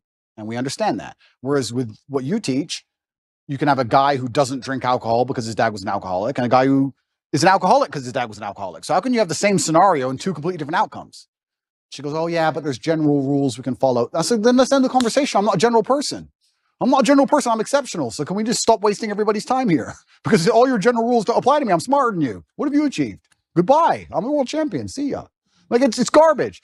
And I really do believe, I think there is this mass drive to instill the idea of absolute selfishness in people. I think they're trying to, when I really analyze the ideal citizen they want, the ideal citizen is, yes, docile, and yes, he's unique, but he's also ultimately selfish, because then you don't care about community. And I think therapy is a fantastic way to make you selfish. Because that's all you talk about is, what do you talk about? Garbage. Yeah, why you have the right to act this way, even if you're Why acting I terrible. feel, why did I do? Well, you know, when I was 9, oh, get a life. Yeah, that's really Prince Harry's book, honestly. Is it? Yeah, I could only get past the first 2 chapters. I was like, it should have just been called Privileged. You know what I mean? And this is the thing. These aren't even struggles. And here's the thing. I think Margaret Thatcher said the best upbringing you can have is good parents and no money. Because you look at Prince Harry you can't talk about anything better for a perfect upbringing. Royal family, come on. It's not his fault, right? Royal family, fine. But he was supposed to have gone to the army. He went to Afghanistan, and supposedly he fought, but obviously he didn't. He's the prince. Played Xbox. Of course, he just sat in the back. But if you don't give a man struggle, look what he becomes. Tell me the kind of man, if I were to say to you, imagine a man who's never struggled in his life. Physically, mentally, everything's gone perfect for him. He's born in the royal family, everything's been perfect for him his whole life. Is that the kind of man anybody respects? Is that the kind of man anyone wants to be? And struggle is subjective, right? So Prince Harry dealing with his current problems of his wife nagging, to him, that's full mental breakdown, right? My problems are obviously much larger, but struggle is subjective. To us, they're almost on the same level. But if you were to compare them side by side, they're absolutely nothing. So as a man, you have to build resilience, and you build resilience through going through something and building a tolerance to it. And this guy's had such a privileged life that he's ended up a miserable, depressed, unhappy person. So this is what's actually very interesting. When men come to me or young boys come to me and talk about something bad that happened to them, I said, good. Absolutely, you're not really good. You should be glad that thing happened to you, because that's the reason you're going to be the man who can resist the perils of life in the future. If bad things don't happen to you, you're going to end up like Prince Harry. You don't want to end up like that dude, do you? No one does. Yeah, exactly. So your life's going to be so easy. You're going to get to the end result and your wife's just going to wreck you. So you need to have all these bad things happen to you so you build the mental resilience. And that's another thing about masculinity and males as a whole. We're trying to take that all away from them in almost every regard. And it's kind of like, there used to be like rites of passage where a boy would become a man. That's all gone. There used to be this masculine, very healthy peer pressure to be big and strong, and that's all gone.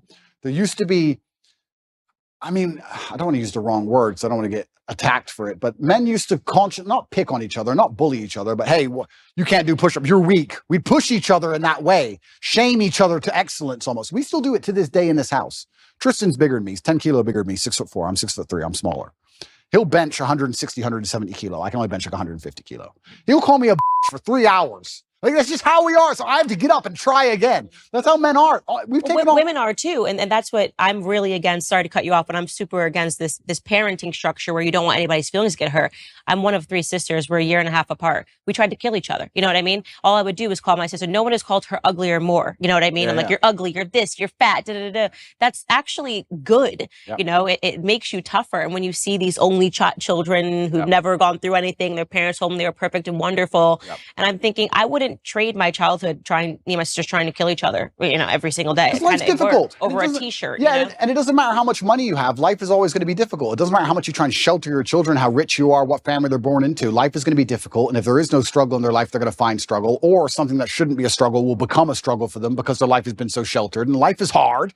So if you can't avoid the difficulty, you may as well get very good at it. You may as well get good at difficulty.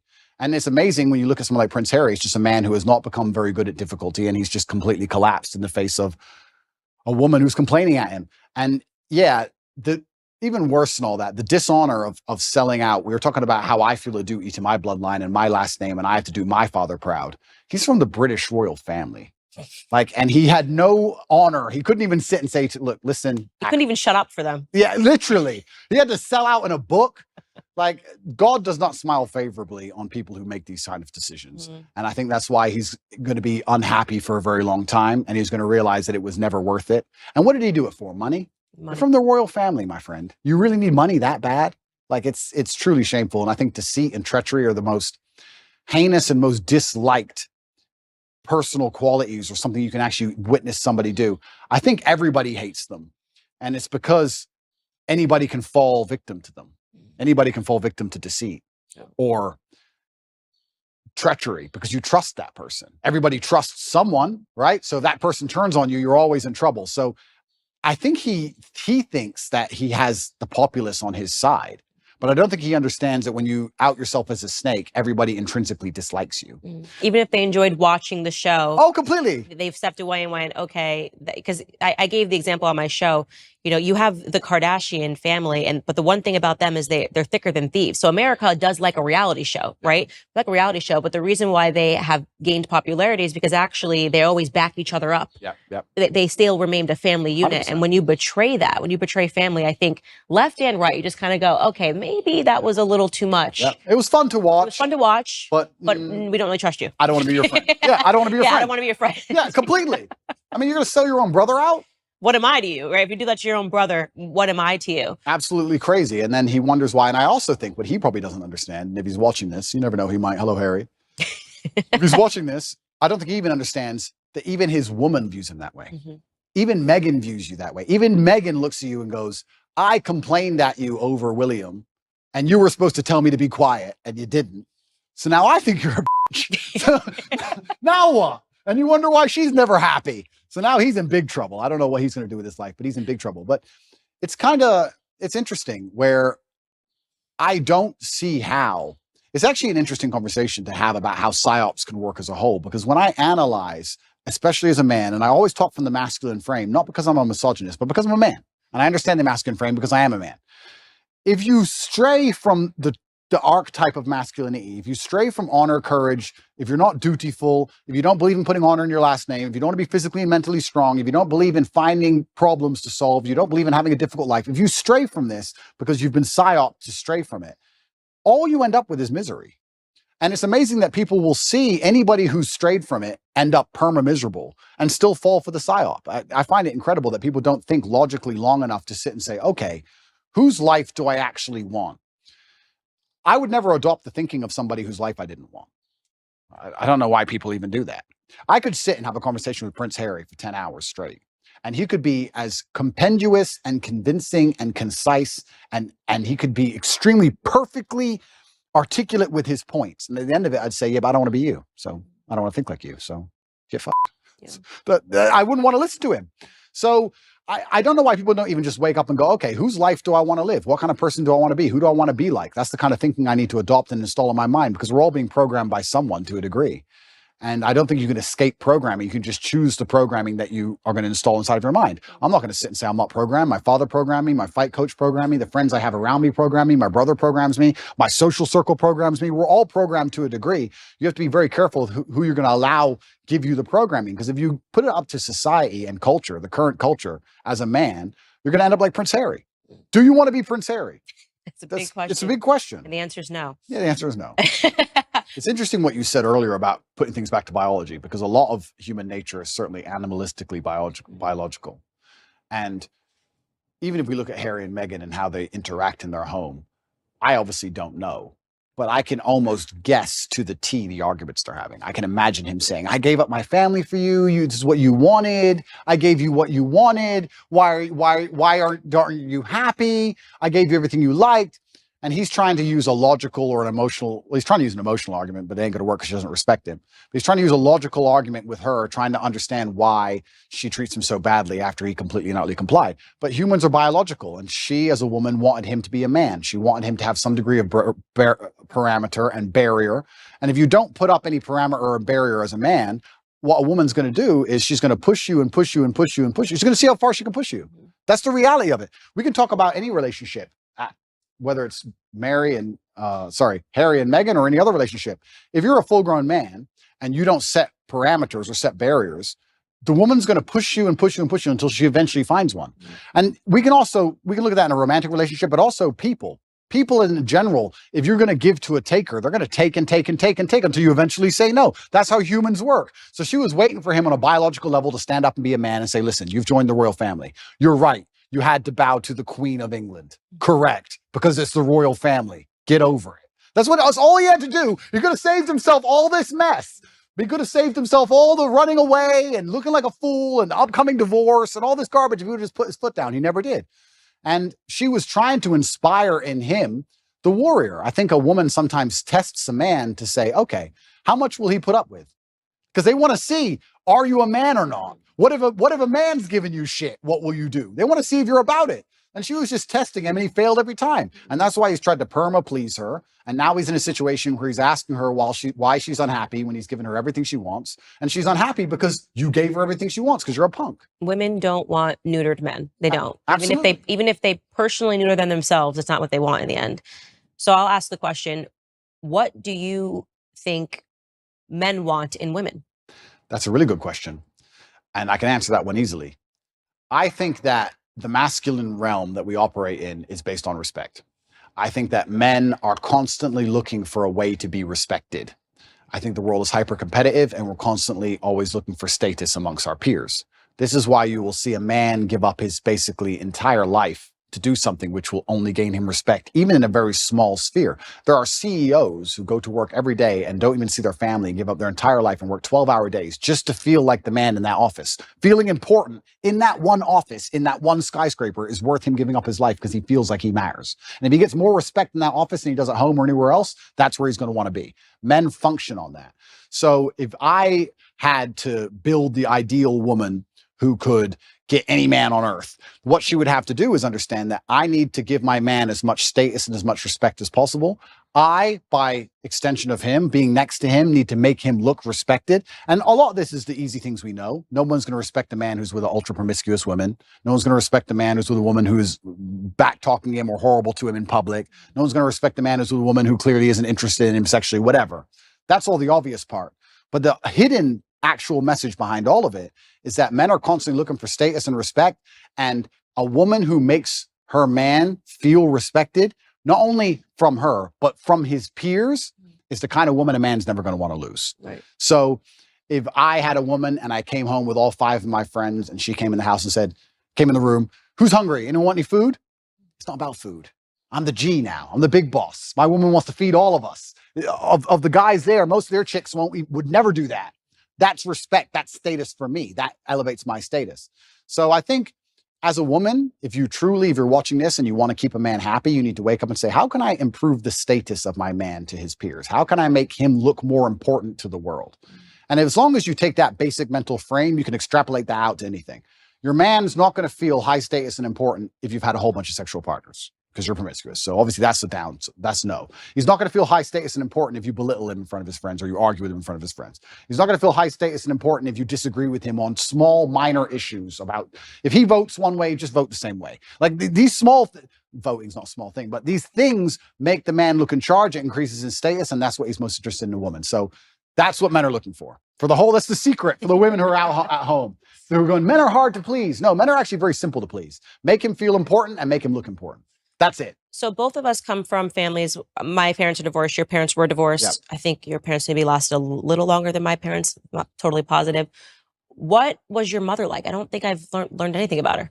Yeah. So I had a fantastic mom. She did what a mother was supposed to do. I guess I was raised in a I call it hyper traditional. The modern world will call it misogynistic household. My father was in charge. It was his household. My mother was in charge of feeding us and clothing us and sending us to school, and she did a fantastic job. I think that as a boy, as a man, I always wanted to emulate my father. My father was the superhero. So my father instilled a lot of the mindset that I have, but my mother did a lot of the basic things that kept me alive, if that makes sense. She was a fantastic mom, and she's still alive today, and I love her very much. One of the first things I did when I got rich was retire her completely. So she is one of the people I take care of, and I'll take care of her for the rest of her life. And she did the absolute best she could. And that's the reason we moved to England. They decided to get divorced, and England has a better social care system. We had no money. So we got moved to England. And I grew up in Luton, which is the worst town in England, in an area called Marsh Farm, which is the worst area of the worst town. So it's like as bad as you can get, like the worst place you can possibly go. I think my school had a 4% pass rate or something ridiculously low. So I grew up in a really bad area. But my mother, yeah, she was fantastic, and she did the absolute best she could. And she always loved my father to the end. But I think my father, in many ways, there's certainly been a lot of circumstances where he sacrificed his marriage to raise us in a very particular way. Because my mother and father would argue most over the raising of me and Tristan, because my dad was so hard on us. But he said, look, you boys are my legacy. You're more important than arguing with your mother. So I think that's actually why they broke up, because he was so hard on us. But I thank him for it. So yeah, but I don't want to disrespect my mother by saying there isn't much more to say, besides the fact she was a very nice, very loving, very attentive mother. That's what she did. But my dad was always my superhero. And I don't know what else to say. My dad was my superhero. Oh, I see it now. My son's only 2, and he's now toddler terrorist, wakes up every day, wants to go to war. I don't want to go to war. I just want to love him. Yeah. And so he is obsessed with my husband. I mean, forget it. The second my husband walks through the door, it's like I don't even exist, right? Yep. Forget the fact that I held him for 10 months. I don't exist. But unless he's sick. Yeah. Oh, yeah. Oh, then it's like totally mommy. Oh, completely. I'm like, oh, okay. So when you want to go to war all day and you're feeling great, it's like dad, he literally just wants to fight him. He goes up and he hits him and he wants him to be thrown around. And I don't want to do it. I'm like, you're kind of big. Yeah. I don't want to toss you around. Go find your father. Yeah. So there actually is a natural proclivity that goes on there too, where like in the way he acts when a man walks through the door, any man, by the way, my son wants their attention. You can see that he seeks their approval at the age of 2. He'll cry in front of the girls, well, it's me, it's my assistant. If it's girls he's putting on, then when the guys are there, he instantly stops the crying and stops the tears. So it's so interesting to watch that and examine that in just a 2-year-old. So that's biological, right? This is how we charge at the gunfire. This is how men charge at the gunfire, because we want the respect of our peers. We will literally commit suicide for the respect of our peers. Like it's something that's deep inside of us, or it used to be, it should be. They're trying to take it away from us. But how do you get men to go over the trench, over the line and charge at machine guns? Well, you do it because everyone else is doing it. And you don't want to be the only so you have to do it. And you have to die. Like that doesn't make sense. Think about it logically. It doesn't make any sense logically, but it's something biological inside of all of us, because we have this innate feeling of duty and honor, and that's where the courage comes from.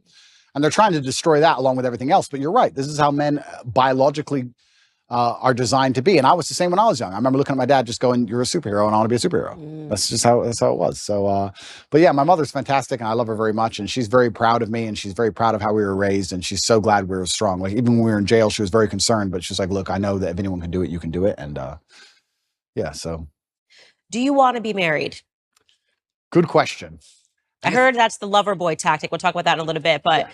And that's an interesting question because younger me would say no, absolutely not.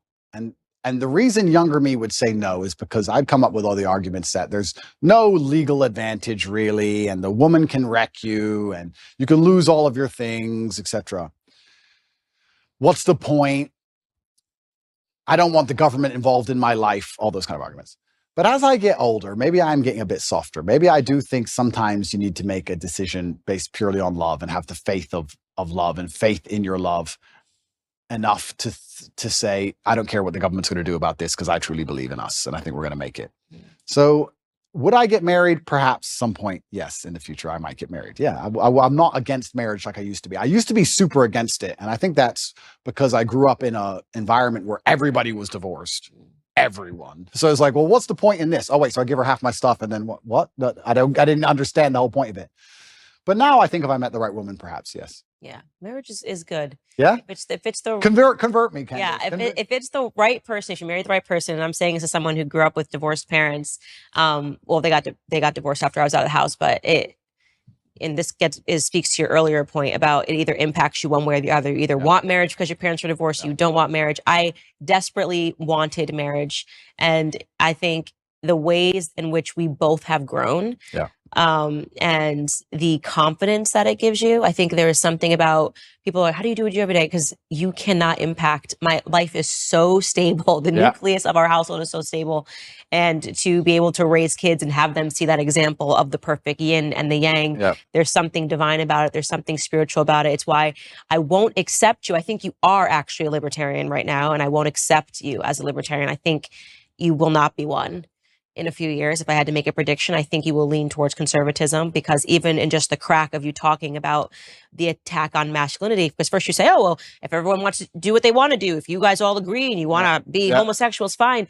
But then we'll start to realize that libertarianism, live and let live, is what welcomes in through the door. I'm, very against every ill that homosexuality has brought. And again, these are consenting people that are doing what they want to do. This is true. But look, evil is evil, sin is sin, and we're yesterday talking about homosexual marriage. Today we're talking about transing. Well, it's such a slippery slope. This is the thing, right? You're completely right, because the idea of live and let live was a fantastic one if it could actually operate without slippery slopes and it descending into chaos and anarchy, and it can't. So this is the difficult thing about it. You get called a bigot for saying, this is my line, I don't agree with this, and you're going to be called bigoted and you're going to be attacked.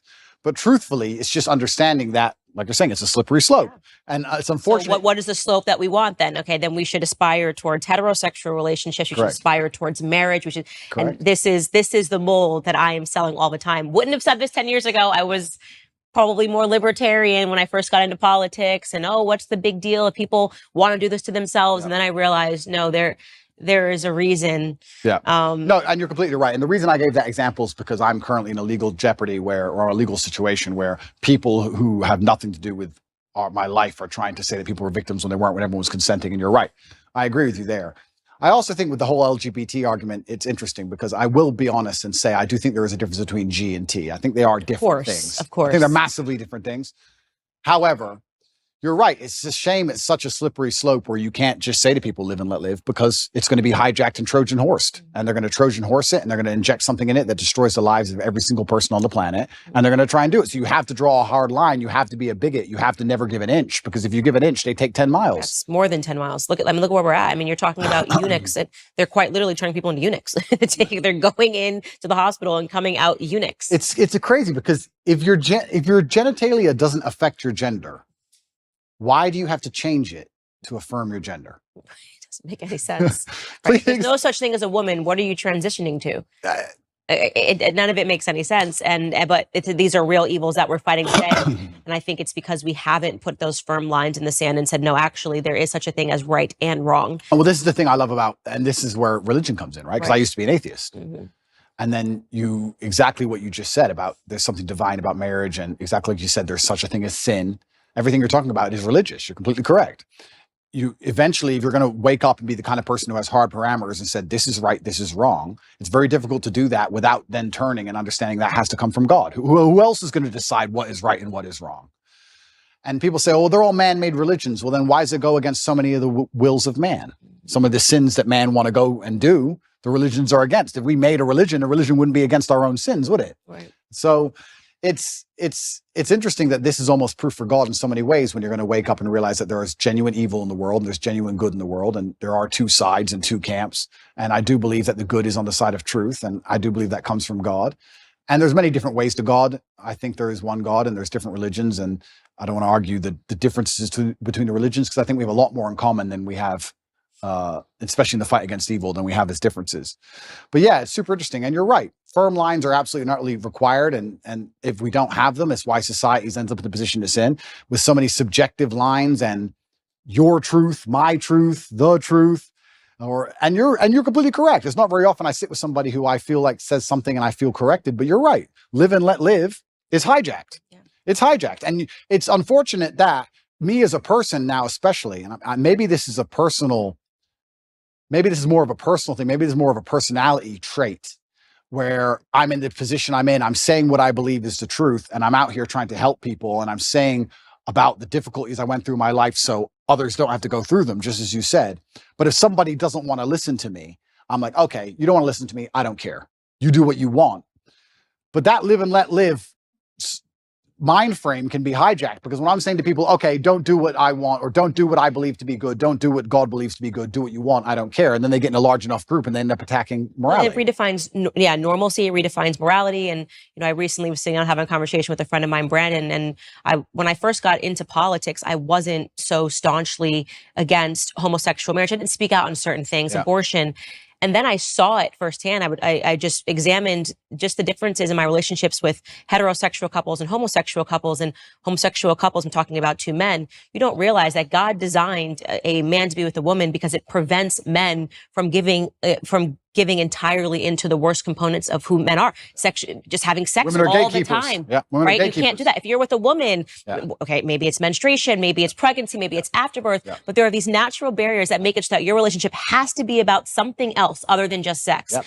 When I'm with my homosexual friends, they talk about sex. I don't think they realize that heterosexual couples don't just sit down for lunch and be like, we banged 20 times last night because we could. They think that that's normal. True. So then you talk about how that bleeds into pornography, that bleeds into wanting to talk about sexuality in the classroom, how that might bleed in to suddenly wanting to speak to children about sex and go, oh, this is all normal. It's actually not normal, but because it's normal in a homosexual relationship, you think that it's actually normal. Totally right. And so I have suddenly realized, and this is why I become so staunchly conservative, how it all bleeds into everything. And there is such a thing as objective rightness, and there is such a thing as objective wrongness. Completely correct. And I agree with absolutely everything you just said. So my question would be then, what do we do? Do we force everybody to be Christians, or force everybody to be religious, or how do we do it?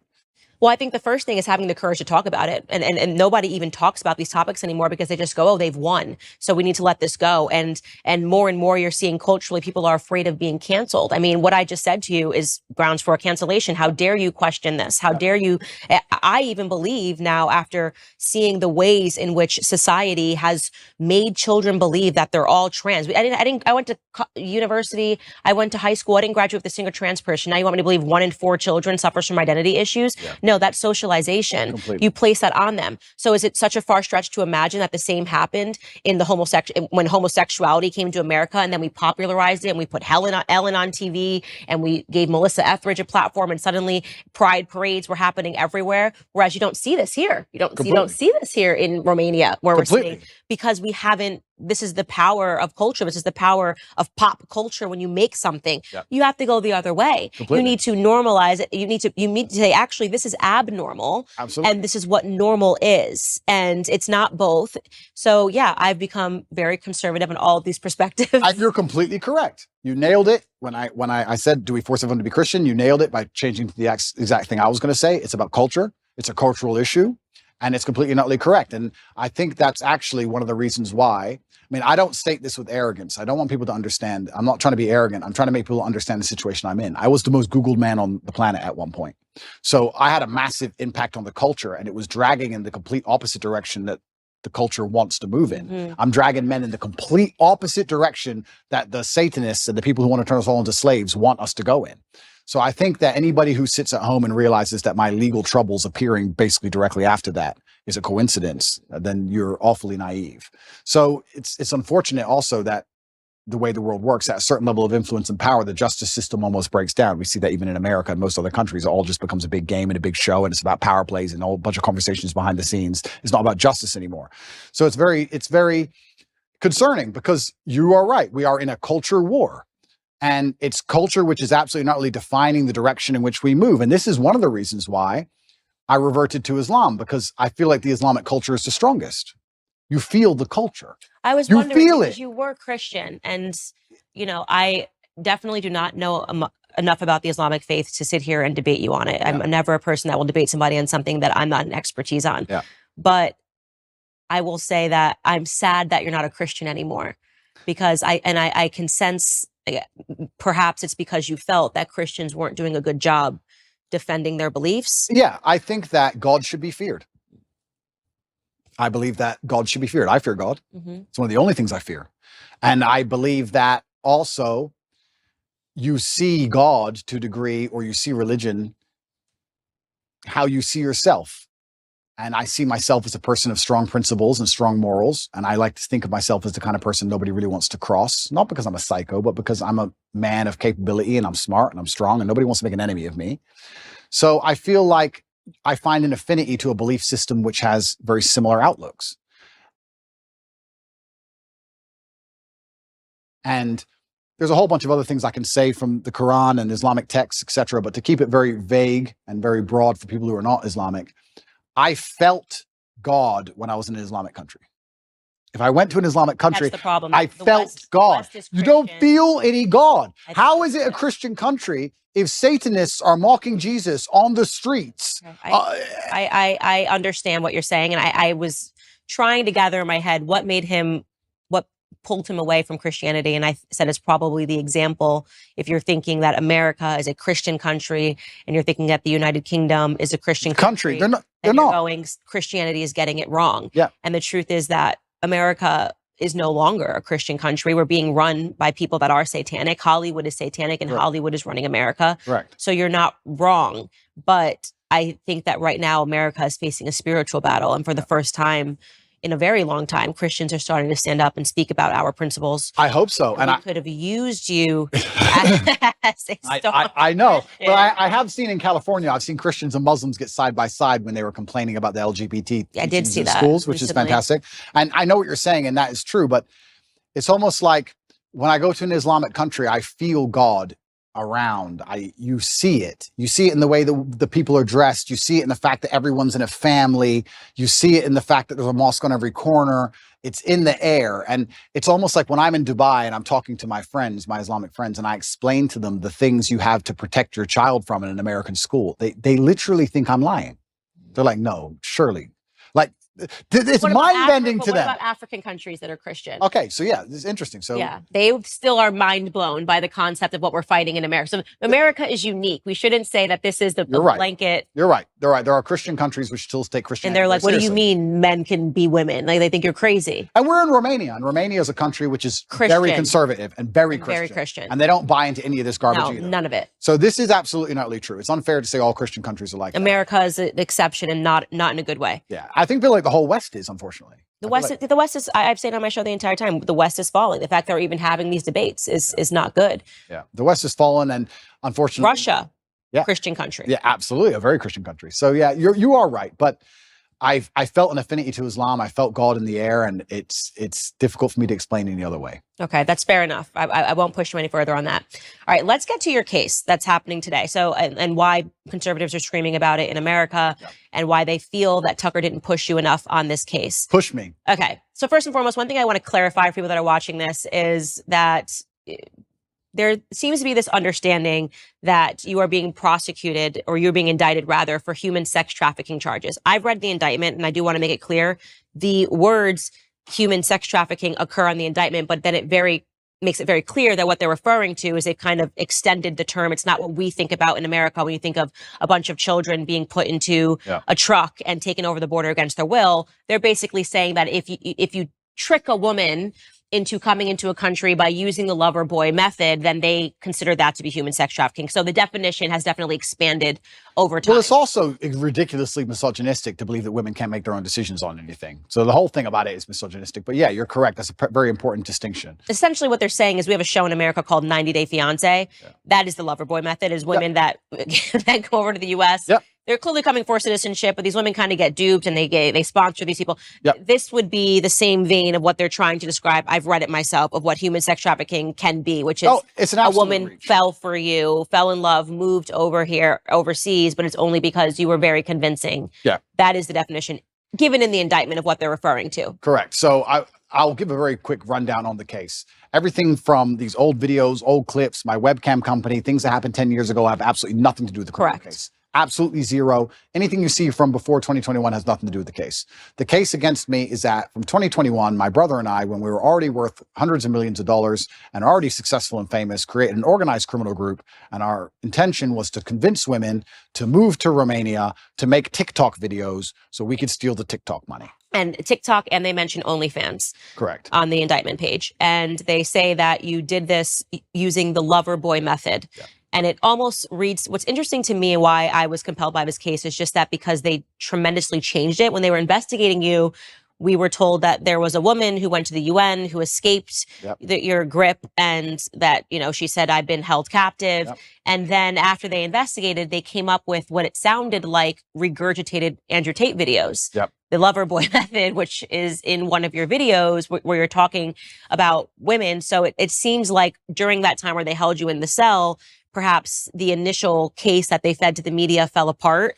Yeah, I believe what happened, and I have to be very careful what I say, but what I believe happened is in April of last year, Tristan and I had some visitors here from America who were only in the country for 5 days, made some very strange demands financially.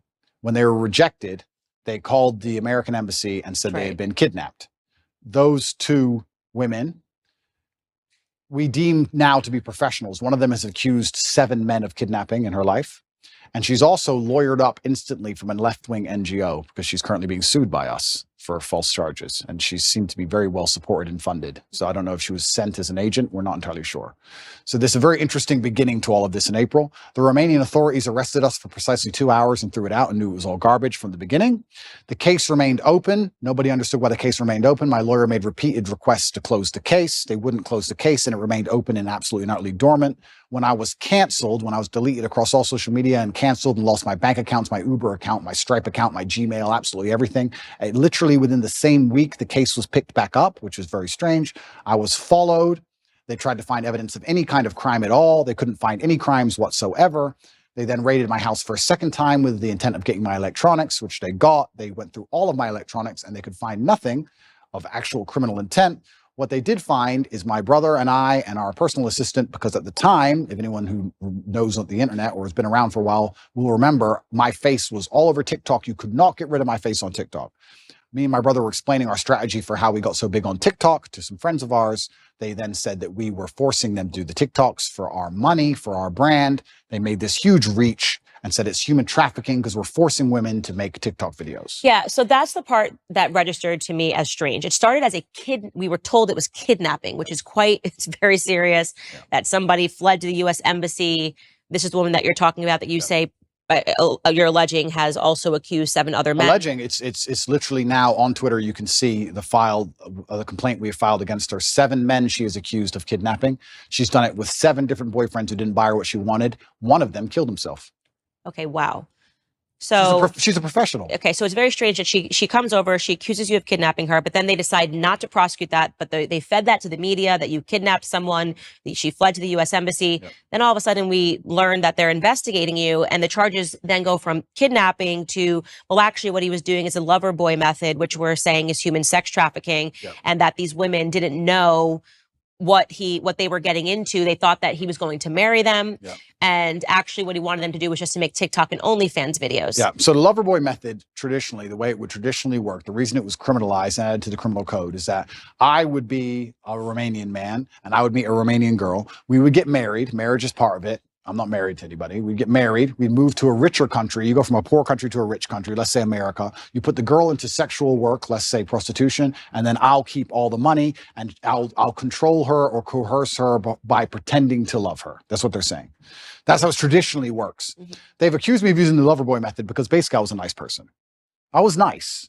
That's the thing that's so most people don't understand about the law. It's so ridiculously subjective. If they want to weaponize it and use it to attack you, that's exactly what they'll do. They can accuse any man of using the lover boy method if you send nice messages on a text message. If you're like, hey, baby, how are you? So did you, hey, did you promise to marry these women? No, I didn't promise to marry anybody. What I had was girls.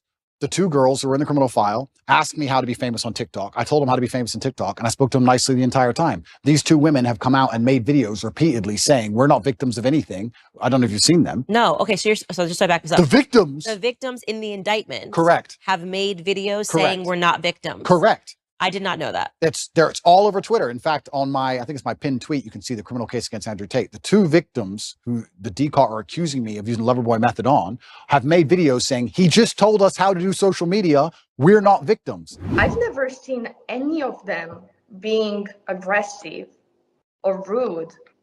They've always respected people. Ai fost amenințată? Nu.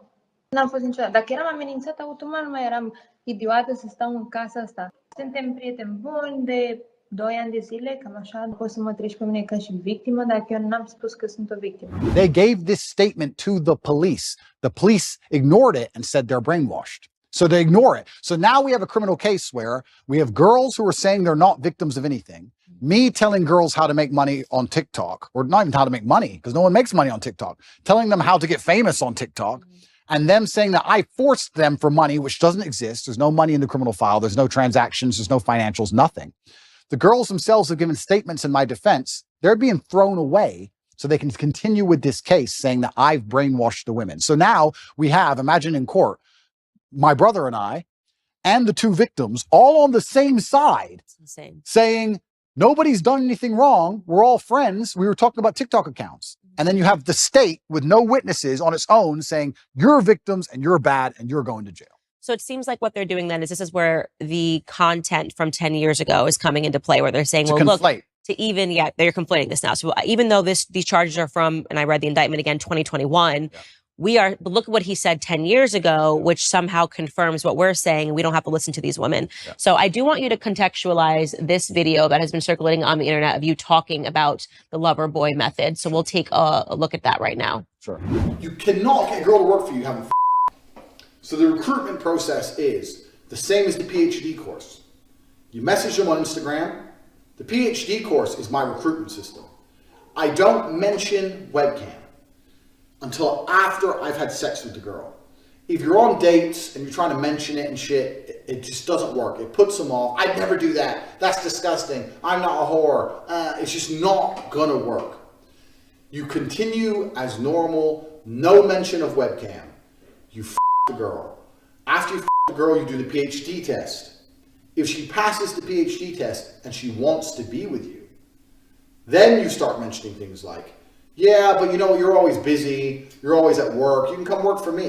Okay, so first question, when was this video taken? Yeah, so this video is from 10 years ago, and this is me explaining how having a webcam company, it's actually a larger video as a whole. I'm explaining how having a webcam company can affect your relationships and how it affects your dating life. It also explains the fact that one of the girls I was dating at the time was working on webcam at the time. And it's explaining my general, overall, explains my life and how things are affected owning a pornography company, because obviously a lot of women will be put off by that. It doesn't explain, it doesn't say, I have to be very careful how I answer this question because I'm currently under an investigation, right? So I'd be very careful how I answer it. People are trying to chop it up and say that it says I am using the lover boy method to somehow convince women to do things they didn't want to do. This is obviously not the case, and none of this is in the case file for a reason because it doesn't exist and none of these women are upset.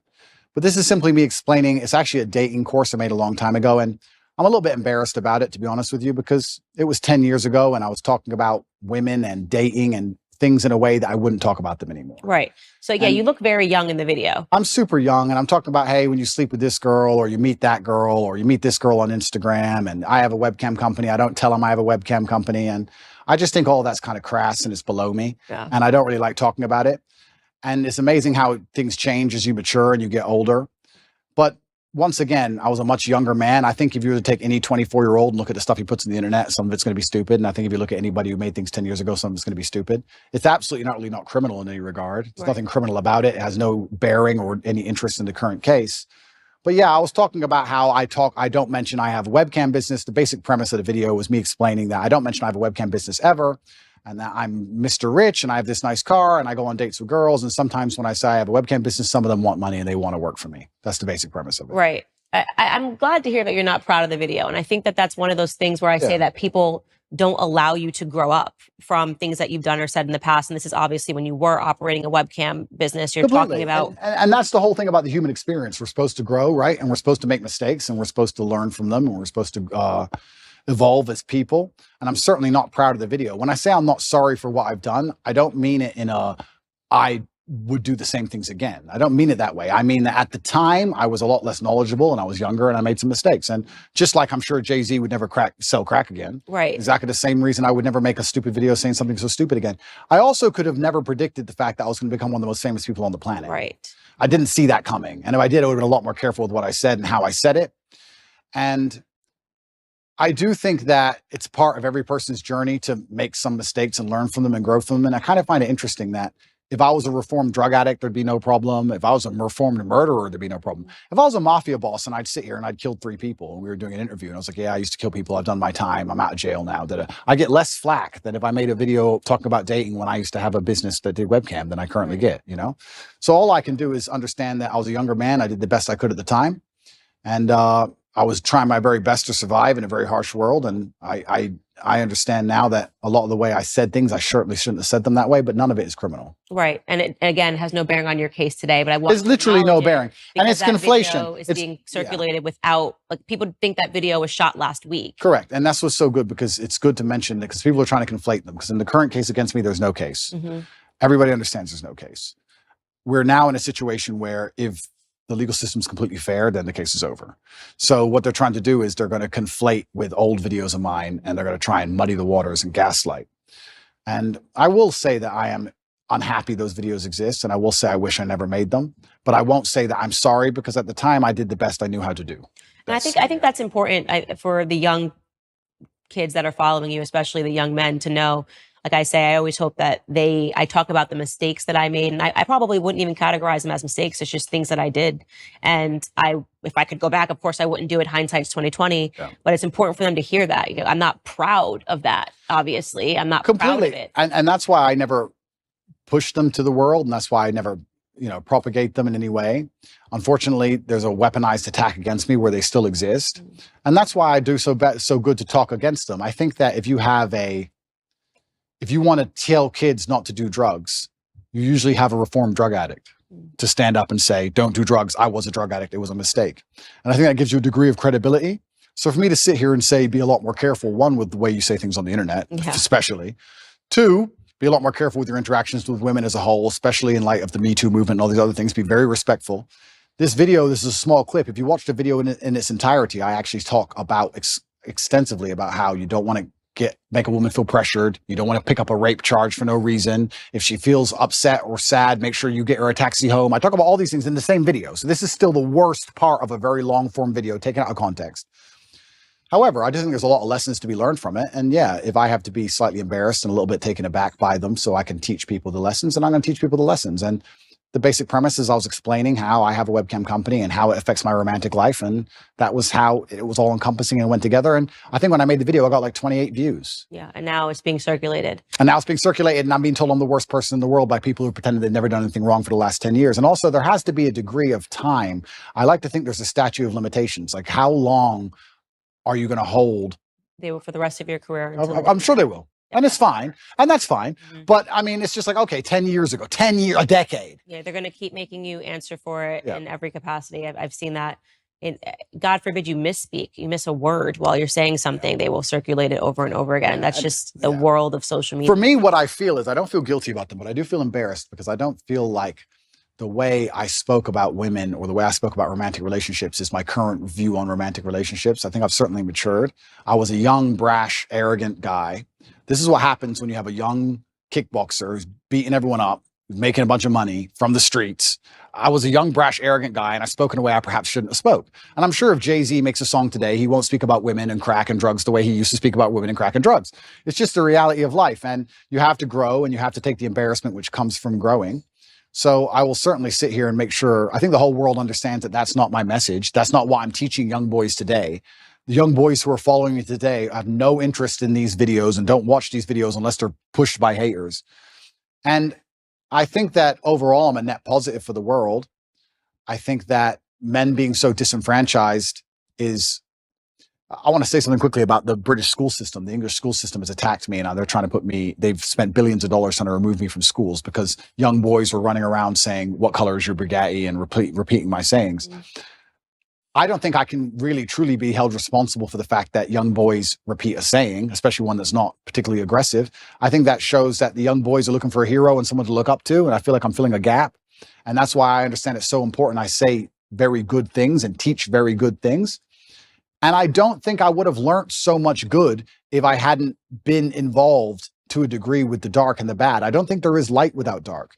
A lot of my lessons and a lot of the messages I give to the world come from the fact that I grew up in one of the worst areas of the Western world, surrounded by drug dealers, surrounded by real pimps doing real bad things, surrounded by broken homes. I learned all these lessons. And if I had never had those experiences and never grew up in that scenario, how could I be a person who's now teaching young men, disenfranchised young men, the realities of the world? How could I? We talked earlier about having a sheltered life. A sheltered life doesn't allow you to be the kind of man who can teach. So yeah, I spoke in a way I shouldn't have spoke. Yeah, I regret the video completely. Have I ever hurt anybody? No. Has any of the girls who are being mentioned in that video come forward with anything other than defense of me? No. Nobody was actually hurt. It was just very brash, very arrogant, very bad delivery, which I regret. I'm going to tell you something right now. If level with you as a human being, if I had to watch clips of me 10, 11 years ago, I would be red. Even the black girl go red. I couldn't even look. I wouldn't even want my husband to see it. So I feel your embarrassment. Well, this that's why a part of me when they were regurgitating these clips, I was like, this is so unfair. It's so unfair to say I'm upset. And by and large, the stuff that you're saying to young men, even if there are certain things I don't agree with, although I found it interesting that you said that peacocking is natural with men, because I think you're right. Now that you say it, I'm just a woman and I don't understand it. Yeah. But by and large, the stuff that you're saying today is not that. And so I think it's really, you got to be really careful if you're convicting somebody on who they were a decade ago. Completely. And it's reformed drug addicts that will tell you not to do drugs, and it's reformed alcoholics that will tell you not to drink alcohol. Yeah. And I lived a life. I'm not going to sit here and try and, I think part of the reason actually, and it is part of my image, Top G is the name for any of the adults who are watching it. Top G is what they call me, my nickname. But part of it is the fact that I grew up in a bad area. Mm-hmm. I can fight. I have this money. I'm in this big compound in Romania with armed guards. And there's that degree of it. There's that nastiness and there's that rough to the edge, which makes my message so interesting for the young boys to watch. But that's because I came from a very rough life. And yeah, all I can do is apologize for the delivery, but I will not apologize for trying to do the best I could at the time in the scenario I was in. Growing up. Completely. And I think that that's one of the things that sucks about being a public figure is every single moment that people are looking at it under a microscope. And I always say, I want to give people permission. I always say I took the most liberal route to conservatism that there ever was. Yep. And so I'm just not so quick to judge people. And also I like to think, and this is one of the things I do say, if the most advanced forensic detectives on the planet with years of effort, if the worst they can drag up is me talking about women in a slightly derogatory way, I'm kind of happy with that. And I'll be honest, because I scroll Twitter and I see all these liberals who attack people all day end up getting ousted for child porn or this or that, real things. And I'm like, thank God I have no skeletons for real, So that's the worst version of me that anybody's ever going to see. And it was a long time ago and I learned my lessons from it. And I do my very best to teach the lessons I learned, just like you said, to help people avoid going through the hardest way to possibly learn a lesson. And that's the reality of it. But that has no bearing on my current case. And I think that's what the confusion in my case is currently. People think that my case has something to do with that, even though they're completely unrelated events. Right. And that's why I'm trying to clarify and talking to you, because I've realized that there's a lot of conflating going on.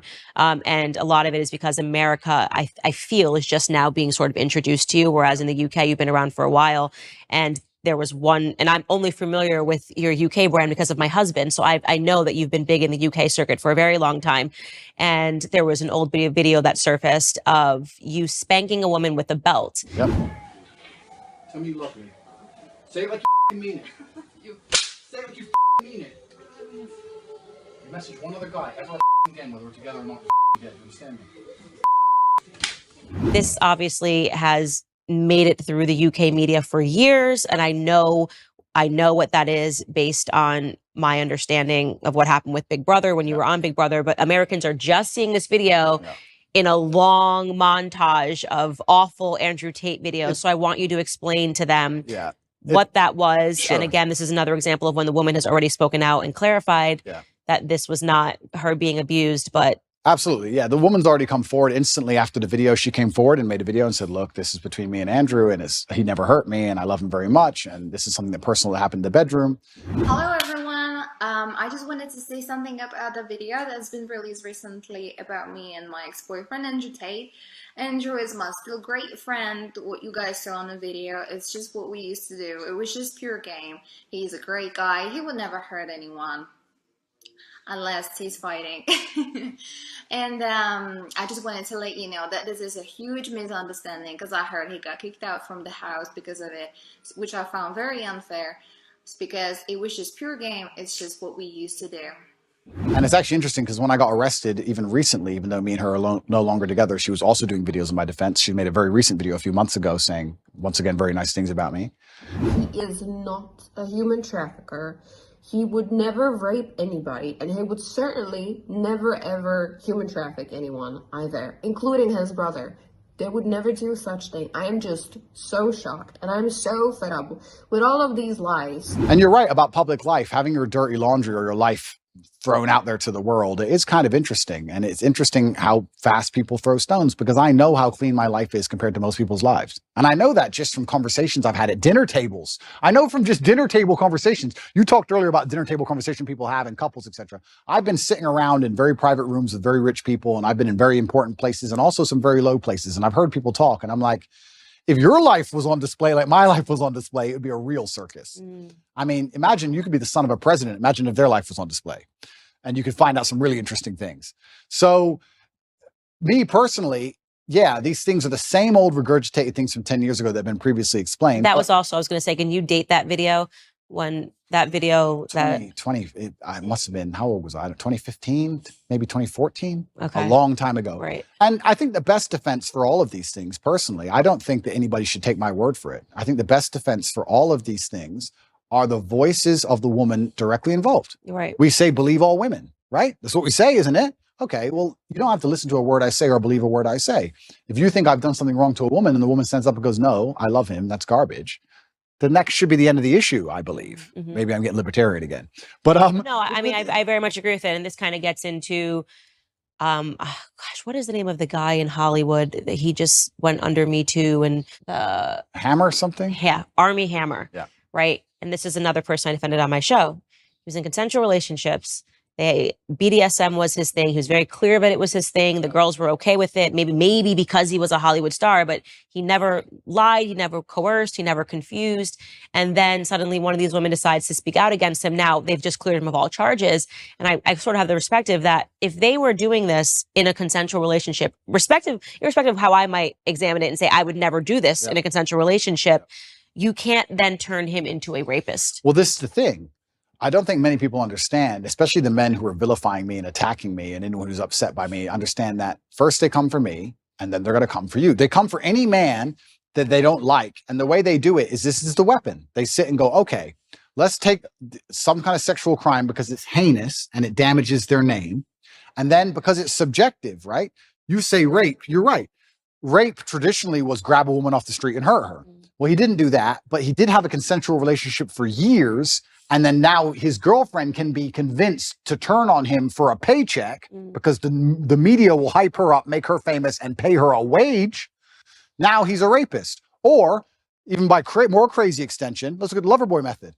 We have a man here who has spoken to a woman in a very nice, polite, kind way, has never even had a BDSM relationship with her, hasn't hurt her, hasn't hit her, only spoke to her nicely. She is saying he is nice. She is saying he did nothing. Okay, she's brainwashed and he used Loverboy. You can't even be nice anymore. You can't even be, if the government want to put you in jail for sexual crime, you can be a man with a woman, speak to her with absolute respect. She can love you with all her heart and say he has never hurt me, and you are still a criminal. Right. Right. Think of that. Think of the mind bending. It's crazy. As a man, you're not safe. You're not safe. If they want to get you, they're going to get you, and they're going to use this avenue because this is the most heinous possible crime you can be accused of. The process itself is the punishment. Let's look at what's happened to me. All those months of investigation. During all those months of investigation, there are pages and pages of files. Everything I did, everywhere I went, they were looking for me to break a law. I don't break laws. If I had even sped in a car, if I had littered, if I had done anything, it would all be in the case file. So they're spying on my entire life trying to find a crime. They can't find one. Then they go through my entire personal life, which is now all over the internet, leak it all over the internet. So you go through the embarrassment. Then they seize all your money. $15 million have taken of my money. Then I went to jail for 3 months. Now I'm on house arrest. By the time I'm found innocent, I've been punished. The process is the punishment. The process is the embarrassment. The process is teaching you a lesson. So it's not even about innocent and guilty. I don't think most people at home understand that if they want to hurt you, if you get to a level of influence where powerful people go, we have to damage this guy's name, we're going to accuse him of sexual crime. It doesn't matter if you can prove yourself innocent 3 years from the point they accuse you, because you've already been wrecked. That's the entire goal of it, right? So now we're living here. I'm sitting here as a person who's accused of a crime. The victims are on my side. There's no one against me but the state. I've done nothing wrong. There's these Twitter detectives, Twitter internet detectives, who know who funds them, trying their very best to prove me guilty for no reason by taking old videos and conflating the issue and trying to make it complicated when it doesn't need to be. And I just sit here and think... They are complicating the issue. I very much agree with you on that. I think that the goal of digging up these old videos was to say, well, that this somehow legitimizes the case against him in Romania. Yeah. And that's just not true, right? You can say... You even said it. You're not proud of these videos. You can say, I think Andrew Tate is immoral. I think the things that he said here are not principled. They're trying to say that because of things that you said 10 years ago, you shouldn't have a platform to young men today. It's just too much conflation. I made pro-atheist videos back then, and I'm very embarrassed of those. Right. I'm extremely embarrassed of the videos. I would sit and say, God is not real. In fact, I'm more embarrassed of those videos than any other video. Wow. And I would sit there, and now I'm devout to my religion. So I would sit there and try and talk about how God wasn't real, and I thought I was smart. And now I watch it and think I was an idiot. And I like to think of myself as a pretty wise person. I wouldn't have a platform if I wasn't wise. And I'm 36 years old. But at 25, I was a dummy. And I think that any 36-year-old, if you were to ask him, were you a dummy at 25? I feel like young men especially take a little longer to completely, you're full of testosterone. I was making money. I had a Lambo. I was fighting. I was beating everyone to pieces. I had a few hot girlfriends. I thought I was Mr. Hotshot. Yeah. Like, is that the worst thing in the world? Like, who isn't? Right? So, yeah, it's very interesting that they're going to attack me with these forever, and that's fine. I do believe, however, that Allah is the best of planners. And I am, in many ways, I wouldn't say happy, but I feel like this whole criminal investigation is going to be a fantastic end to all of this once I'm found innocent. Right. I believe. And I do believe I'll be found innocent. I've seen all of the case against me, and there is no case. And it's very difficult to put somebody in jail when there's nobody saying he did anything wrong. For people at home who are confused about my criminal case, just so they understand, I'll explain it one more time. 2 girls in April who visited Romania for 5 days, wanted money for shopping, didn't get it, accused us of kidnapping them. These are girls who have accused 7 other men of kidnapping/human trafficking. Romanian authorities turn up and within an hour said they weren't kidnapped. This is stupid, and threw it away. Then they picked up this case for some reason, by some recommendation later on down the line, come up with this whole lover boy garbage. The 2 girls, there's 4 girls in the case. 2 of the girls who were accused of, who I've supposedly lover boyed, are on my side. We have the 2 initial girls who said that they were kidnapped, who are on CCTV walking in and out of the house as much as they want, and she's accused 7 other men of kidnapping. That's the case against me. So I have enough faith in justice that it's all going to be put away pretty quickly. But yeah, I wish those old videos didn't exist, but much more than those, I'm far more embarrassed about old videos I made that were anti-God. I feel genuinely bad about those, much worse than that. So it's just, but that's not what you're selling to kids today. Absolutely not. I'm doing the absolute opposite. Right. I'm trying to push children towards religion. Right. I'm trying to push kids towards God. And it's amazing that it's amazing that I'm being attacked with these videos and I'm embarrassed by them. That's fine. But I'm glad my atheistic videos didn't appear. I'd be far more embarrassed. I'd feel genuinely shameful to watch those. But, you know, we're human and we make mistakes and all we can do is grow, like you said. Yeah. Trust me, I went through the conservative ringer too. Suddenly. What did they hit you with? All sorts of things. I mean, they hit me with an old anti-bullying company that I was trying to put together based on something that I lived through when I was in high school. And they tried to say essentially that I was trying to dox people. I still have to answer for a splash page for an anti-bullying company that I tried to create with the most goodness in my heart. And they still throw it at me. She's a fraud. This is not what she actually thinks. I mean, I have to answer the conspiracy. Some things are even crazy. That George's father is somehow related to the Rothschild. And I mean, it gets crazy. And the bigger your platform becomes, the more they dig into your history and they'll dig into ex-boyfriends. I mean, it never goes away, but I'm hardened to the process.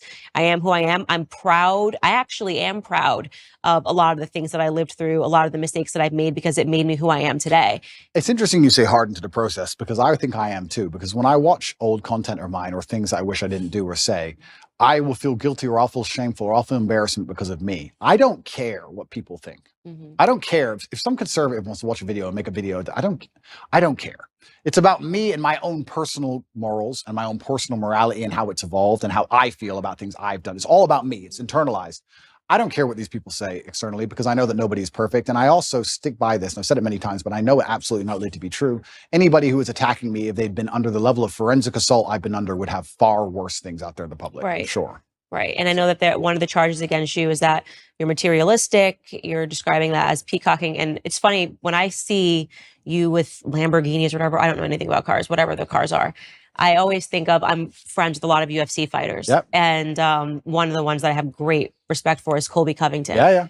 And it's so funny because when I have my podcast, he's sort of this quiet guy, super respectful, just not at all what you're getting in the ring. Yep. And when we talked about that, he said, no one paid attention to my fights. And then suddenly I'm in Brazil. I think I'm about to get dropped. And I start talking a bunch of trash. And suddenly he's got a huge audience behind him. And this is part of the men like the bragging. The men like the peacocking. Completely. And so I love it. And that's why I say when I see some of these videos and I see conservatives assigning like real meaning to you saying stuff that is just so obviously content for young boys. It's the only way I can describe it. I mean, this is just like a bunch of guys just being guys and the girls just be like, this is so stupid.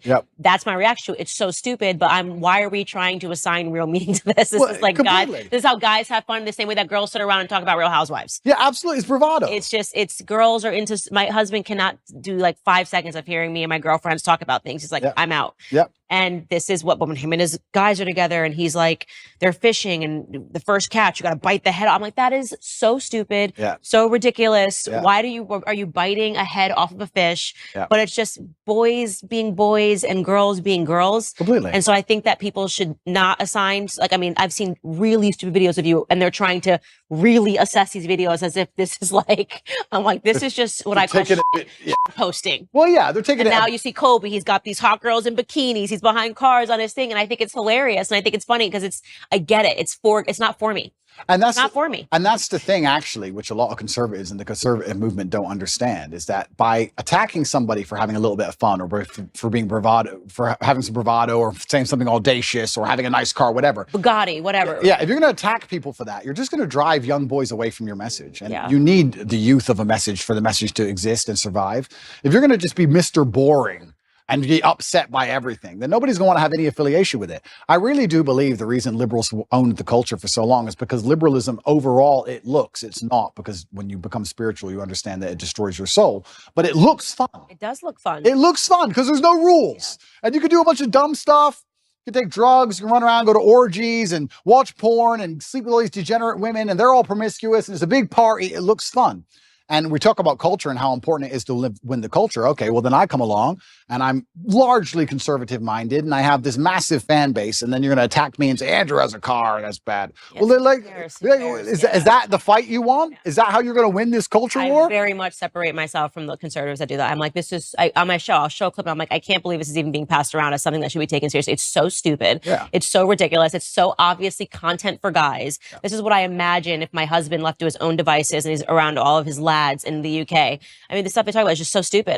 But then he thinks the same thing about me when I'm with all of my girls. It's so stupid. Completely. And we do need to stop being so severe. Like, it's materialism. Okay, I get what you're trying to say, but also this is just fun content for guys. But then let's also talk about the materialism thing, right? Because it's interesting to me that conservatives will sit and say, oh, materialism is bad or it's anti-Christian, etc. And I understand where there might be a point to argue there. But I tell you something, if you're completely and utterly broke, then you need the government to eat, then you're in a lot of trouble. We talk about the matrix and resisting the matrix. One of the tools to doing that is financial freedom. And that's just one of the baseline realities of it. I'm not saying you should sell your soul for money, absolutely and utterly not. But if you want to truly resist the matrix as a whole, you need to have money to do it. It's pretty hard to do when you're broke. Even me as a person, if I had no money, the current situation I'm in would absolutely and utterly destroy me. I would be completely and utterly wrecked. Like, how could I pay my bills? They've taken $15 million of my money. I'm locked in my house. So you need to have a degree of financial freedom. Otherwise, you're going to end up just doing what you have to do to eat. You look at these people in England. There was a video that recently was on Twitter. I felt really sad when I saw it. It was a workman taking down the British flag and putting up the pride flag. And someone shouted at him, "Hey, bro, you're removing the wrong flag." And he goes, "I know, mate. I know." You're taking the wrong flag down, mate. At least you know that. But he had to pay the bills. He has to feed his family. What can he do? He's a flag hanger. All he can do is hang the flags. If he doesn't do it, someone else will do it. He loses his job. So if you're completely and utterly reliant on a wage or you have no money, well, now you have a new tool of enslavement. COVID was all based around that. I just got to go to work. Just get the injection. I got to wear the mask. I got to fly. I got to work. It takes a lot of money to sit down and say, no, I'm too principled. That takes money to do. So it's also interesting that conservatives want to attack materialism. Okay, perhaps I didn't have to buy a fancy car. You can get upset about that if you like. But if you're not financially free, it's also pretty difficult to stand up and tell the truth.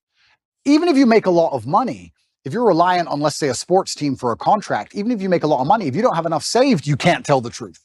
Even if you're rich, they're all still complying and bending because they have a contract they're adhering to. It's difficult. So I don't think that if you had somebody who was trying to inspire the masculine youth of tomorrow to resist the slave mind, teaching them to be financially free would be a bad thing. I think it would actually be a good thing. I think men need it because they view it as aspirational and no one escapes it. I would definitely not describe my husband as materialistic at all. He likes cars. There's just something about cars that men like. Absolutely. My son, truck, car. It's psychotic. I mean, it's such a boy. Every time he sees a truck, a car, any car that looks cool, he's 2. Yeah. He's 2. So there is something ingrained in men that his first word was truck. You know, every time a garbage truck goes by anything, he's just like a school bus. Men like that for whatever boys like that, men like that. I don't think we need to overthink it. Yeah, absolutely. It's aspirational, but also if we're going to actually look at the meta point, I believe that teaching financial freedom, I think teaching financial freedom is one of the very important ways you teach people to resist the slave mind. I don't think you can resist the slave mind if you're completely and utterly broke on welfare or living paycheck to paycheck for a large corp, which is insistent on trying to install the slave programming inside of your head. I think it's very, very difficult. I actually think financial freedom is a key component to it. And I think that me standing up and showing a life that costs $50 million a year or something ridiculous, doing that on purpose and trying to inspire men to make as much money as possible is actually a very key component to the resistance to the slave mind. I don't think many people understand this because if you teach young men how to go out there and become rich as possible, it's very difficult they can do that without learning some degree of mental fortitude, without learning how to speak to people, without learning how to network, without learning how to be competent and disciplined and motivated and work hard. And then if they do all that, they have enough money so that when someone comes along and says, take this injection, they'll say, no, I don't want to take the injection. I'd rather miss the flight. So there is a key component of resistance which actually involves materialism. I'll argue that if I was exactly the same person with the same viewpoints, but I was completely and utterly flat broke, I wouldn't be able to make the same impact on the world. And I wouldn't be able to resist the programming the same because I need to eat food. So I'd actually counter argue any conservative who's complaining about my beautiful car collection of 42, not 42 nice cars, that having a lot of money is actually an important way to resist the matrix. I can only talk from personal experience, but the number of times, especially during COVID, for example, where I managed to not have to comply with any of the laws simply because I was loaded, I can't even name on 10 hands. So materialism is important. I think we should be teaching, especially the young boys, especially people who understand, who want to live in a very rational world, who want to live in a world which is based on common sense and dignity and honor and respect and all the things we're trying to teach through conservatism, is that if they don't have a degree of financial stability or financial independence, they're going to end up getting wrecked anyway. They're going to work for woke corp. and woke corp's going to change its Twitter picture or X picture, whatever it's called now, to a pride flag, and they're going to be screwed anyway. So you have to be teaching to a degree financial independence. I don't know why that's seen as a bad thing. I'd actually really like to argue that point with who was complaining about my car. I think Who was complaining about one of my 42 cars? I think it was a packaged, this video and kind of showing that you're not actually good for young men. And they wonder why they lose the culture war. Imagine sitting there telling young men, don't have a nice car like him, don't be fun like him, don't do that. Like, what planet are you people on? No wonder. Just have a sense of humor. Like, I think Colby Covington's Instagram is hilarious. Completely. I know this is not how he lives. First off, to be an MMA fighter, his whole life is diet, extra. I mean, he's beating his body every day. He doesn't really have time to be going to the strip club. And, but I get the brand. I think it's hysterical. He's actually a really wonderful human being. And I'm happy that I'm not so serious that I don't see the humor in this. And boys love it. They do. They do love it. And I wonder if these people really don't see the humor, or if they're just so desperate to find an attack vector that they're just going to get upset by jokes. I think that's a good question. But I want to get to what your belief is in terms of when you start talking about the Matrix, because I will say, some of the people that have been going after you, Liz Wheeler obviously has been one of them. Liz Wheeler has been one of them. I think you blocked her. Ali Stuckey has talked a lot about it. I know these young women, they're not a part of the Matrix, okay? I have a lot of disagreements with them. Stylistically, we have disagreements. Ali means what she says. Even if I disagree with her point, I know she means what she said. It's not an act for her. She's not trying to do anything. She says it because she believes it. And then for years, she's actually been very good to me when people were the guard of conservatism. Ali had me on her show. She had a platform for me. Liz genuinely believes everything that she's saying. I don't think she's a part of the Matrix, even if I think that there are some pieces of it, of your life and why people gravitate towards you, that she doesn't fully understand. And maybe she never will understand it. But they, to me, are not a part of the Matrix. Okay, so let's talk about what the Matrix is and what the Matrix isn't. Sure, let's talk about the Matrix. Before we do that, let's talk about this recent conservative attack. I want to make it clear that I don't watch basically any of the attack videos made on me. I'm busy and I'm very happy with my life, and I don't allow attacks on my psyche. If somebody makes a video that attacks me, I don't watch it.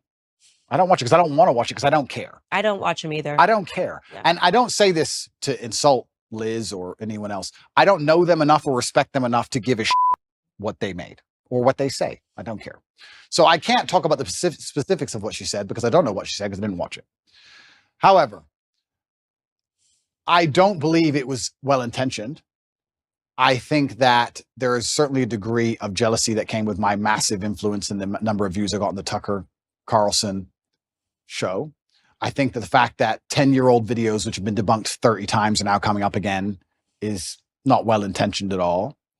But I can't be entirely sure of that. So I can't comment specifically on their attacks because I haven't watched their attacks. I think they're seeing those videos for the first time. That's why I said I'm trying to bridge the gap between I only knew about those videos for a long time because I've been paying attention to your UK career. Yeah. I don't believe these people have been. I think the first time they were introduced to you was on Tucker Carlson's interview. Yeah. If I'm guessing, I have not spoken to them, but so they're just seeing this. Then somebody starts circulating old clips and they are like, oh my God, this person, this must be true.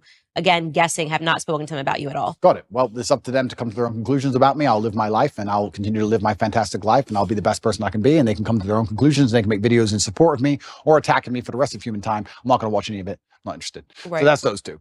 But in regards to the Matrix as a whole, the Matrix, I believe, and I use the term The Matrix from the movie because I think it perfectly describes the world we're in today. I believe we're living in a false reality which is projected inside of our minds and it's designed to distract us long enough for our bodies to be abused.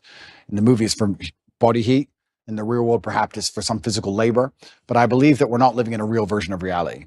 I believe there are gatekeepers on the truth, the agents, who try their very best to keep us asleep. And I think the end goal is to keep us distracted long enough for our body to be utilized and then for us to die. Who is the Matrix and what is the Matrix as a whole? I have to be very careful what I say, and I don't want to get in too much trouble.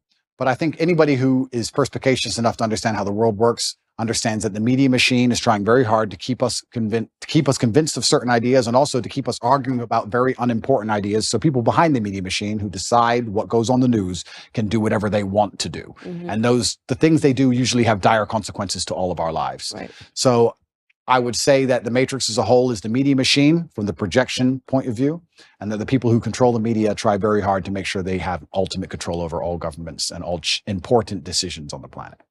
I agree.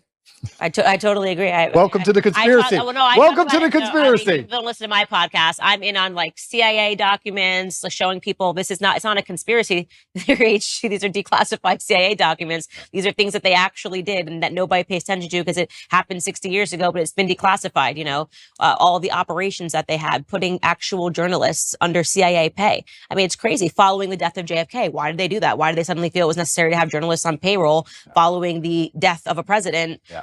Who there were a lot of questions surrounding his death. So you've got the right audience with me in terms of that. I think the media is the enemy of the American people. Yeah. That is why I liked Trump calling that out right away, talking about fake news. What I don't understand is why anybody listens to anything they say. I know it is because they've been caught lying so many times. Mm-hmm. Is it just because they lie on repeat over and over again to the point where people just accept it? Is it because it's cowardice and accepting that these people constantly lie to you makes you adopt a worldview, which is scary because you have to now think for yourself? I'm not sure what it is, but how after, especially the last 5 to 6 years, can you believe a word these people say to you? Well, because if they say it enough, it becomes true. And they've been able to show that if you say something over and over again to someone, they will accept it as a truth. And that was another declassified CIA experiment. Super interesting. They put a bunch of people in the room. So let's say there's 20 people in a room, right? And 19 of them are agents, and one of them is actually the person they're testing. And they show you a picture of what is clearly a banana. Yeah. And they go around the room. The last person they get to is the one that's being experimented on. Everyone else is an agent. And they say, what is this? And the first person says, apple. Apple. It's clearly a banana. Yeah. By the time they get to that 19th person who is not an agent, that person just says it's an apple, even though it's clearly a banana. They don't even believe their own eyes anymore because they're going, okay, well, if 18 people in this room have said that it's an apple, what do you see? An apple, apple, apple. Then they just say apple. So there's a lot of evidence they do it because it works, and everything around us shows you it works. We're right now debating whether or not, children can pick their gender. How did we get here? This is something that you couldn't even fathom when we were in high school, that people would be saying like your little boy could be a little girl, but we're here today and actual adults are believing this information because it's been said enough times to whatever segment of the population that they're accepting it as true. So they do it because it's been effective. And that's why God is so important, because God is a hard line that you cannot be crossed, right? That's why you will not be libertarian. That's why I'll not be libertarian. You will not be libertarian. That's right. No, but if yeah, it's true. Because if you have faith, then there's rights and wrongs. Like you said earlier, there's sin and there's good, and there's a line that can't be crossed, and the psyop is very difficult to penetrate. And that's why in the Islamic world, for example, we have very little of these problems because it's haram. Problem solved. Haram. Next. But yeah, it's certainly scary, and I don't think people understand how evil absolute power will make a person. I don't think people understand how petty and how vindictive and how degenerate absolute power will make people. I think there's a degree of naivety in the population when you talk about the Matrix and the people who are behind the media, and they believe these people might be powerful people or rich people, but not necessarily bad people.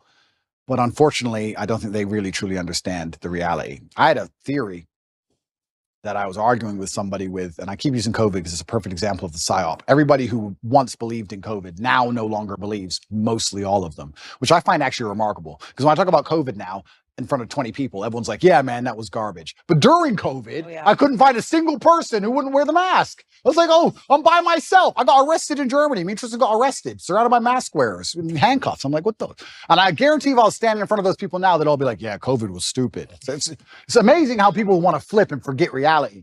So I use COVID because people were fully psyoped, and now they're not psyoped. And I'm trying to wake you people up to understand something about how garbage it all is.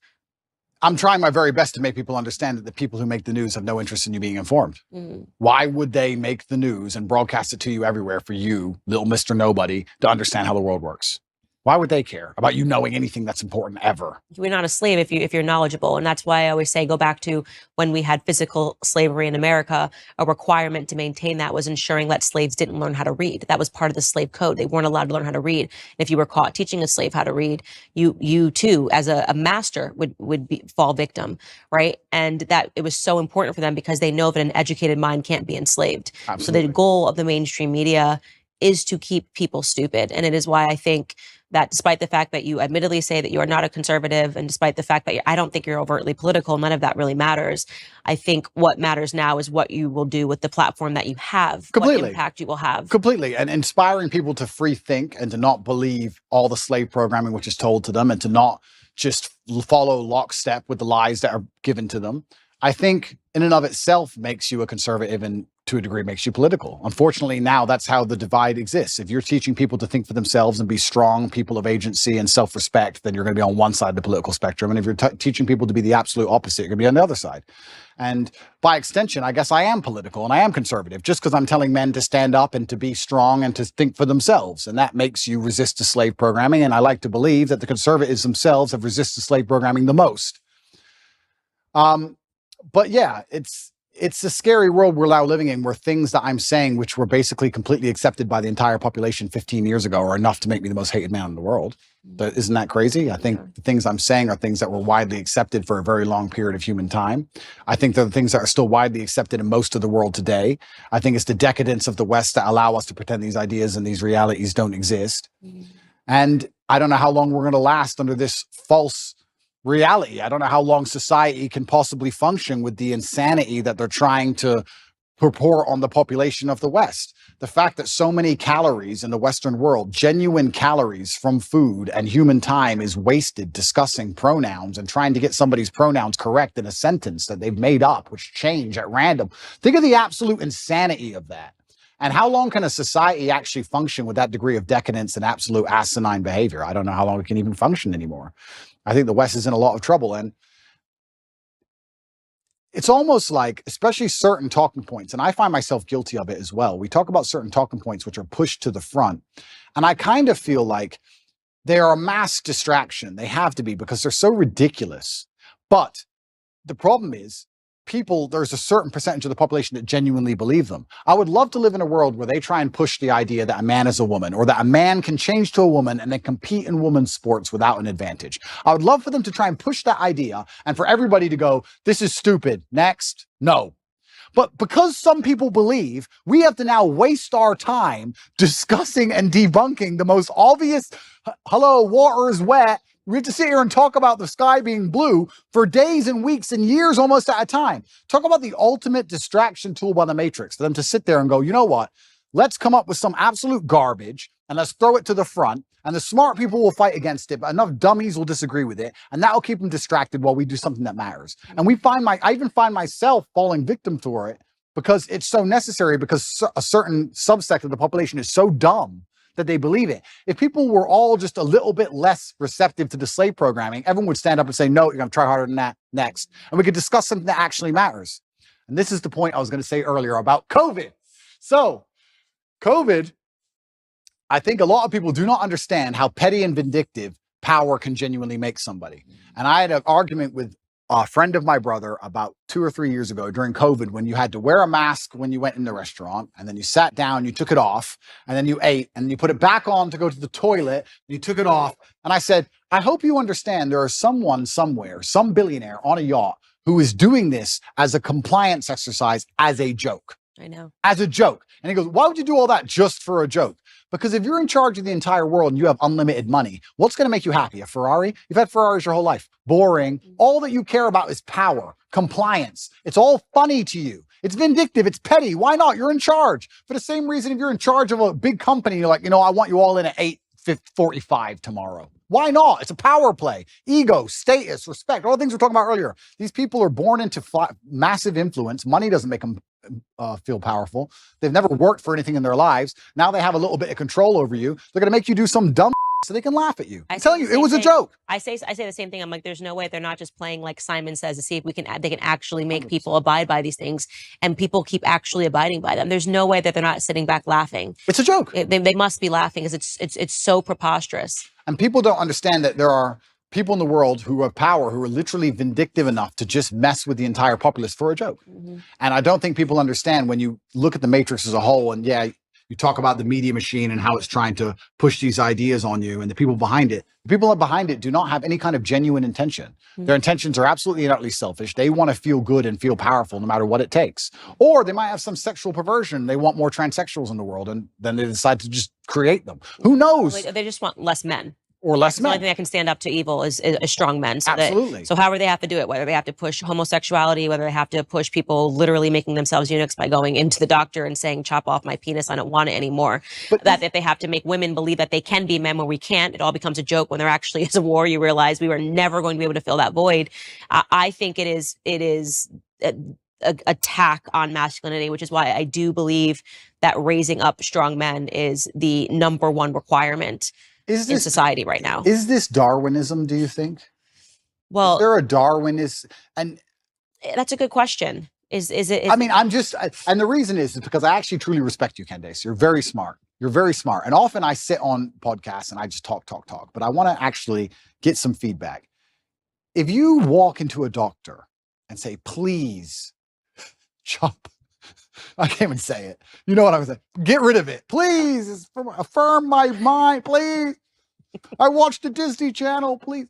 Is this Darwinism? I do say in the end we win, right? Because they're not going to be able to procreate these ideas, so to speak, right? But that's why they need your children. That's what's so scary. That's why they're so intent on getting the kids. Because for any idea to exist in the future, you need the next generation. And also, children are the most susceptible. And it's kind of evil and scary that these people have a worldview which is so logically flawed, is so devoid of genuine rationale, that they have to go to the most susceptible subsect of the population to inject it. Which is why you should get married, because the guard against that is strong families. Is it? It is a nuclear family. It is a mom and a dad sitting around the dinner table saying, what did you learn at school? Let's say it's mom guarding at home, going through their homework and seeing what they're learning and saying absolutely not. And it's dad going to work, building, and that nuclear family is the only guard against handing over your children to the government, which is why in the next 5 years, I just think you should get married. The only guard except Islam. No. I don't have to worry about my children's homework. Thank you very much. It's all handled by God.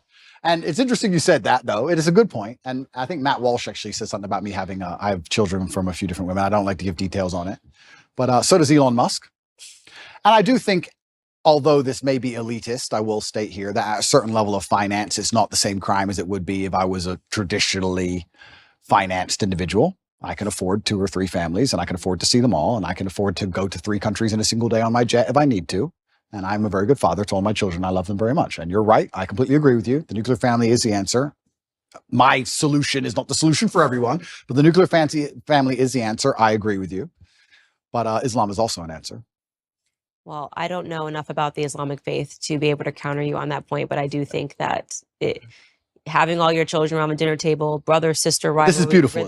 It's beautiful. Of course. I want that for you. Of course. It's beautiful as well. Okay. But sorry, I'm not, I have to, we talk about Darwinism. I'll ask you another question because I'm very interested. Do you think abortion is Darwinism? It's an argument that can be made, right?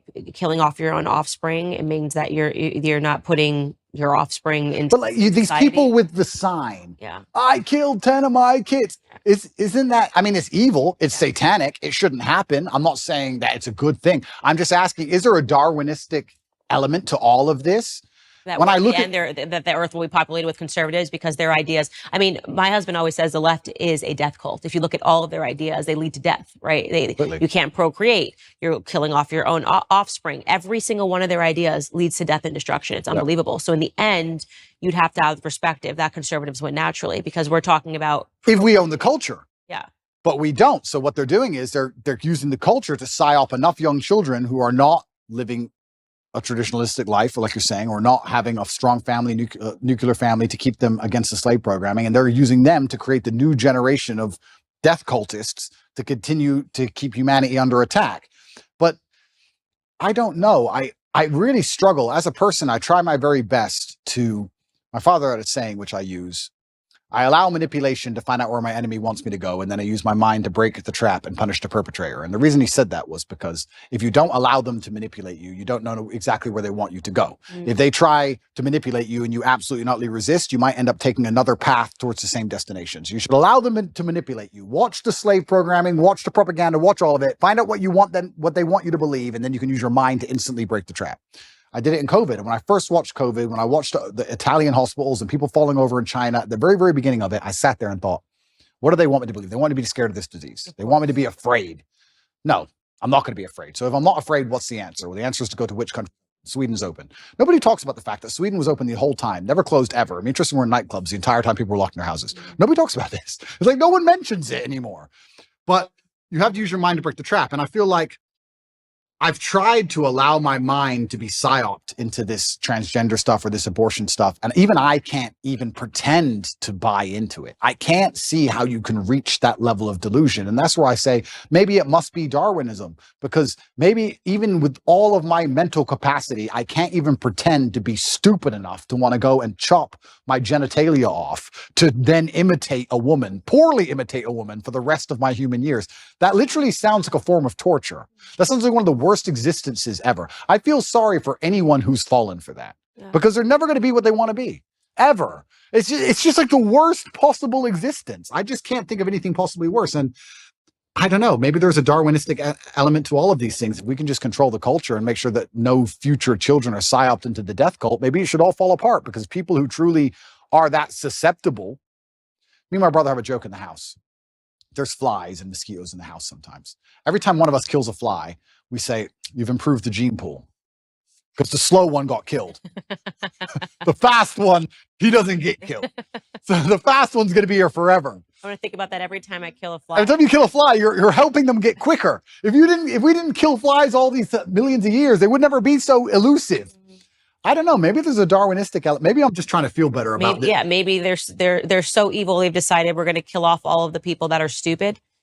I don't know. And then we'll be left with just strong, independent. But then they can't control the strong, independent people. So then you got a bit of a problem there. I've got another question for you. How polarized do you think the world is? Do you think there's 2 teams? Do you think the globalists control everything? Do you think there's 3 or 4 teams? What do you think about that? I think it's probably now divided into 2 teams. Yeah. Because now you have to find more in common. It's like, how crazy are you? We may have been divided into 4, 5, 6, but now it's like, do you believe that children should chop their off, right? Or yes or no. Circle yes or no. Yeah. Right? That's where we're at, because you have to be so far deluded to believe this. And if you're just in some realm of sanity, we probably have enough in common that we should fight together, right?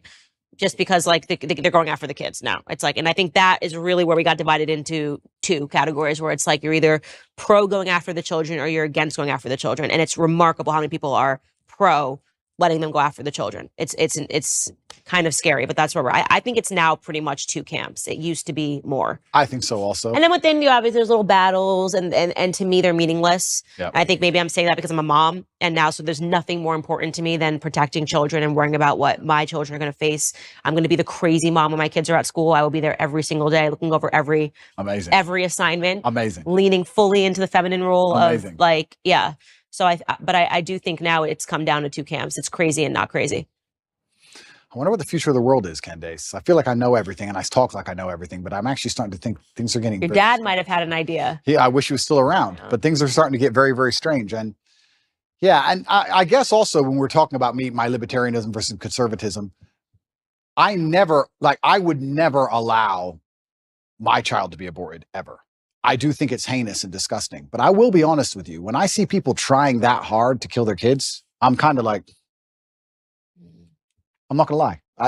Maybe that's the libertarianism in me. Maybe, I don't know, but I'm just like, there's got to be a Darwinistic element to some of these things. I don't think they should happen. I would love to stop them all. I believe that all life is precious. I think it's heinous. I don't think that anyone should chop off any of their body parts either. But it does get to a point where it's just like, if you're that desperate to damage your own life and damage yourself, am I the person who's going to fight for you? I don't know.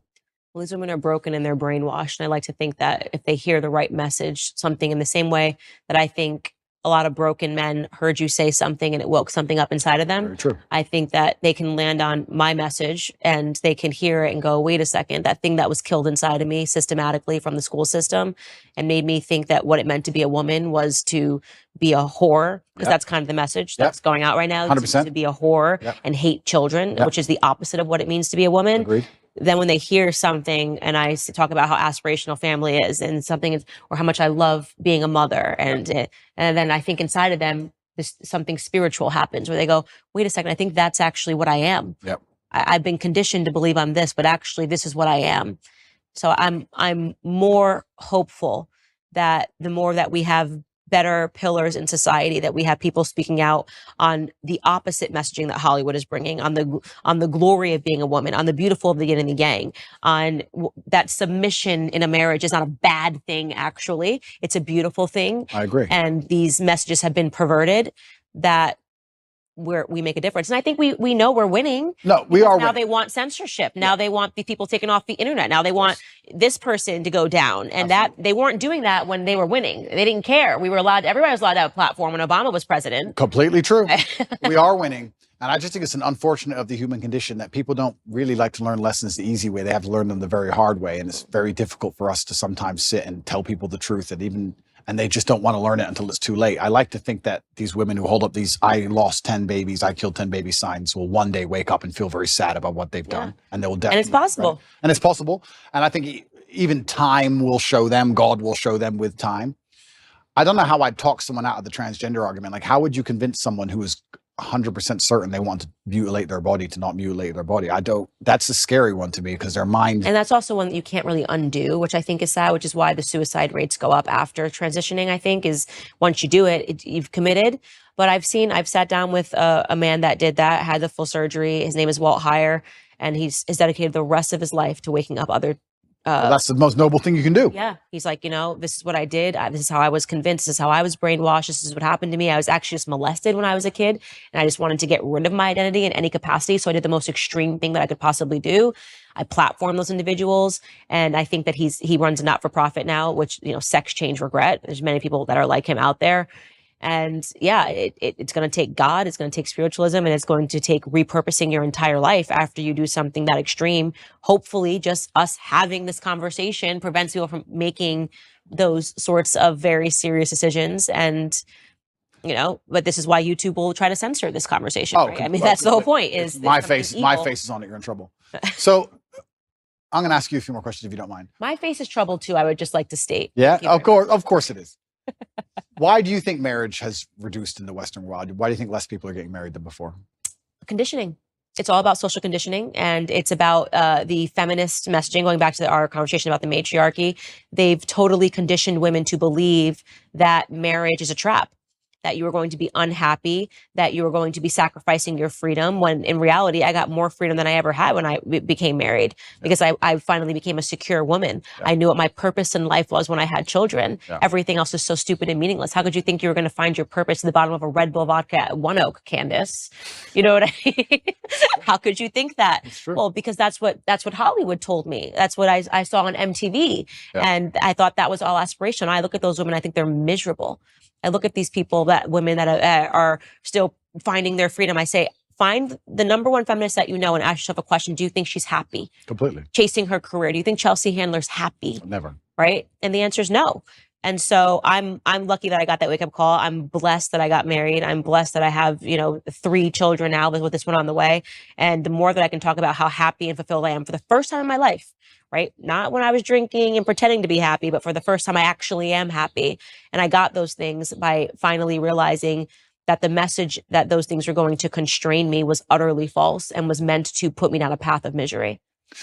Why do you think men are not getting married? That's women. Do you think men have something to do with it as well? Same thing. I think, well, first and foremost, and I speak out on this, women are not desirable right now. Everyone's a Kim Kardashian clone. I asked you earlier, what don't men want? And you said promiscuity. Well, that seems about the only thing that's being offered right now.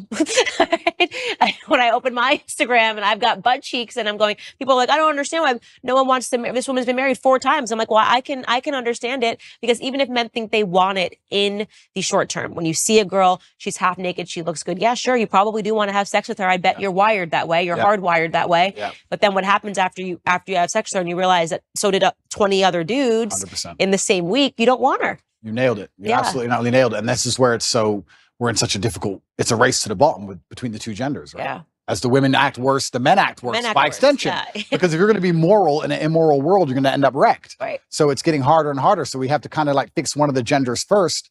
Women aren't desirable right now as in the Western hemisphere as a whole. And of course, Finding a wife is hard.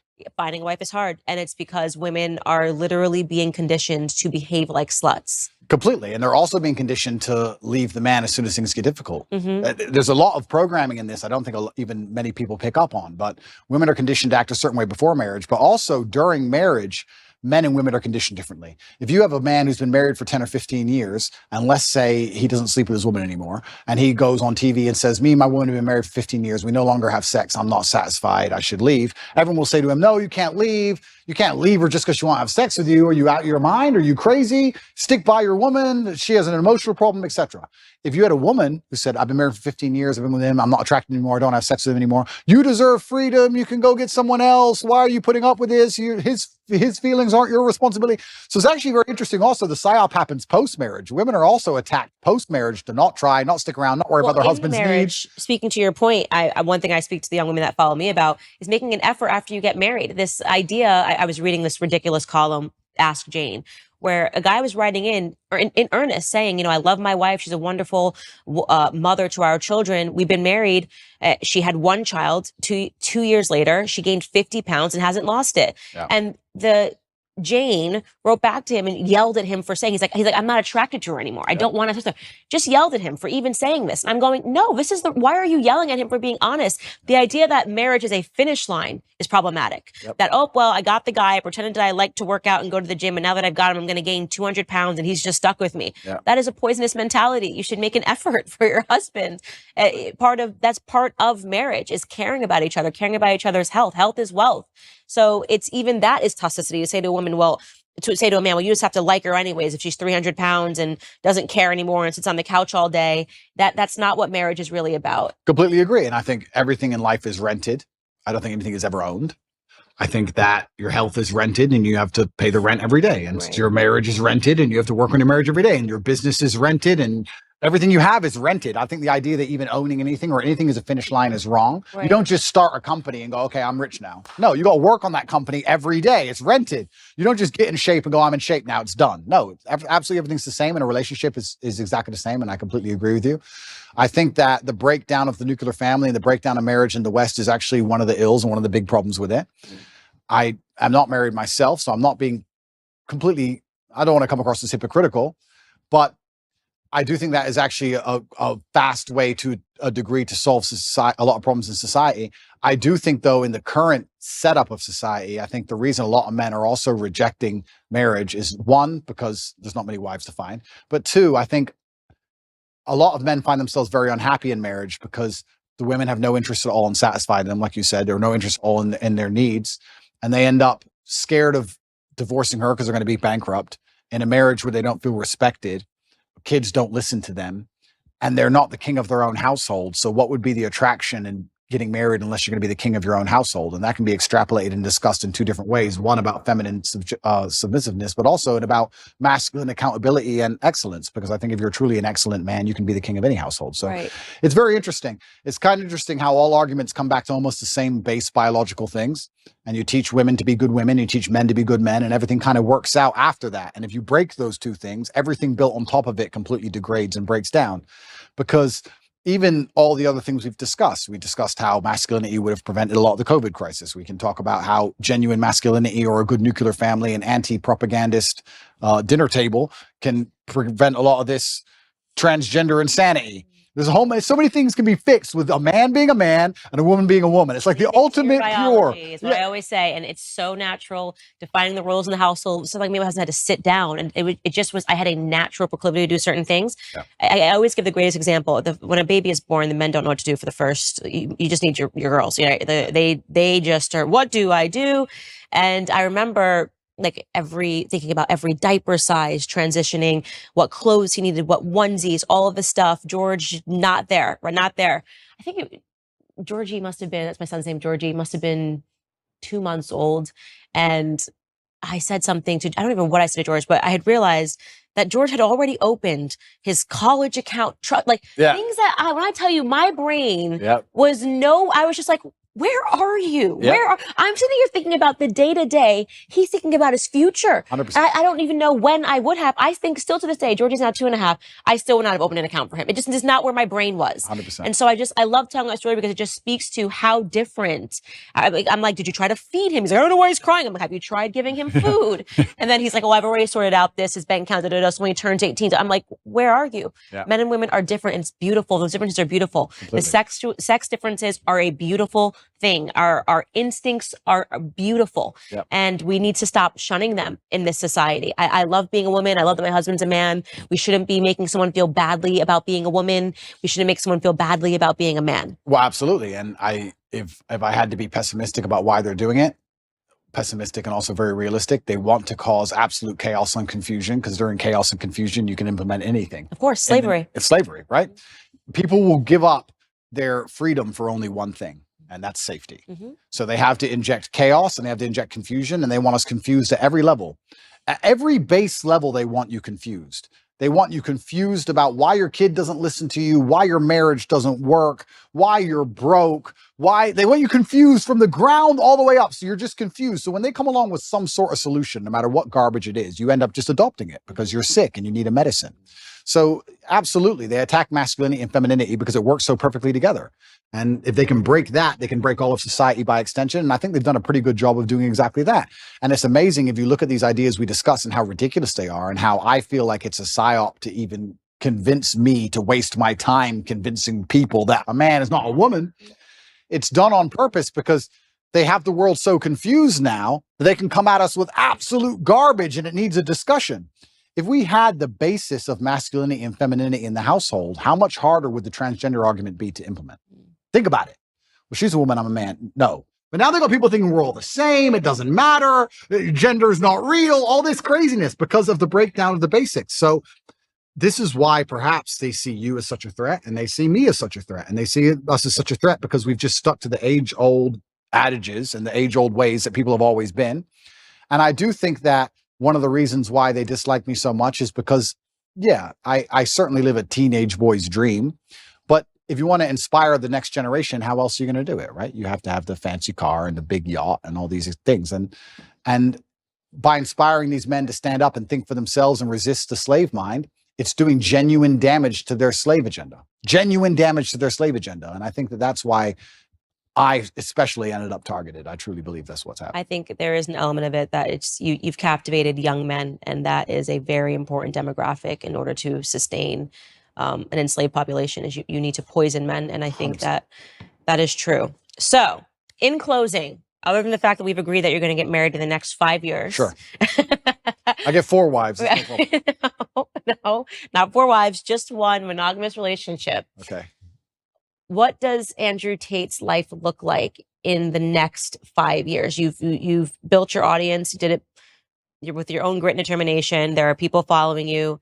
I hope that if there's anything I leave you with, it's that in those moments when you are sitting across from someone like Adam 22, you remember that there's the 12-year-old and the 13-year-old boy that is going to be watching you. And I 100%. think you did a good job, by the way. I think you said that you didn't like it, and that was important enough.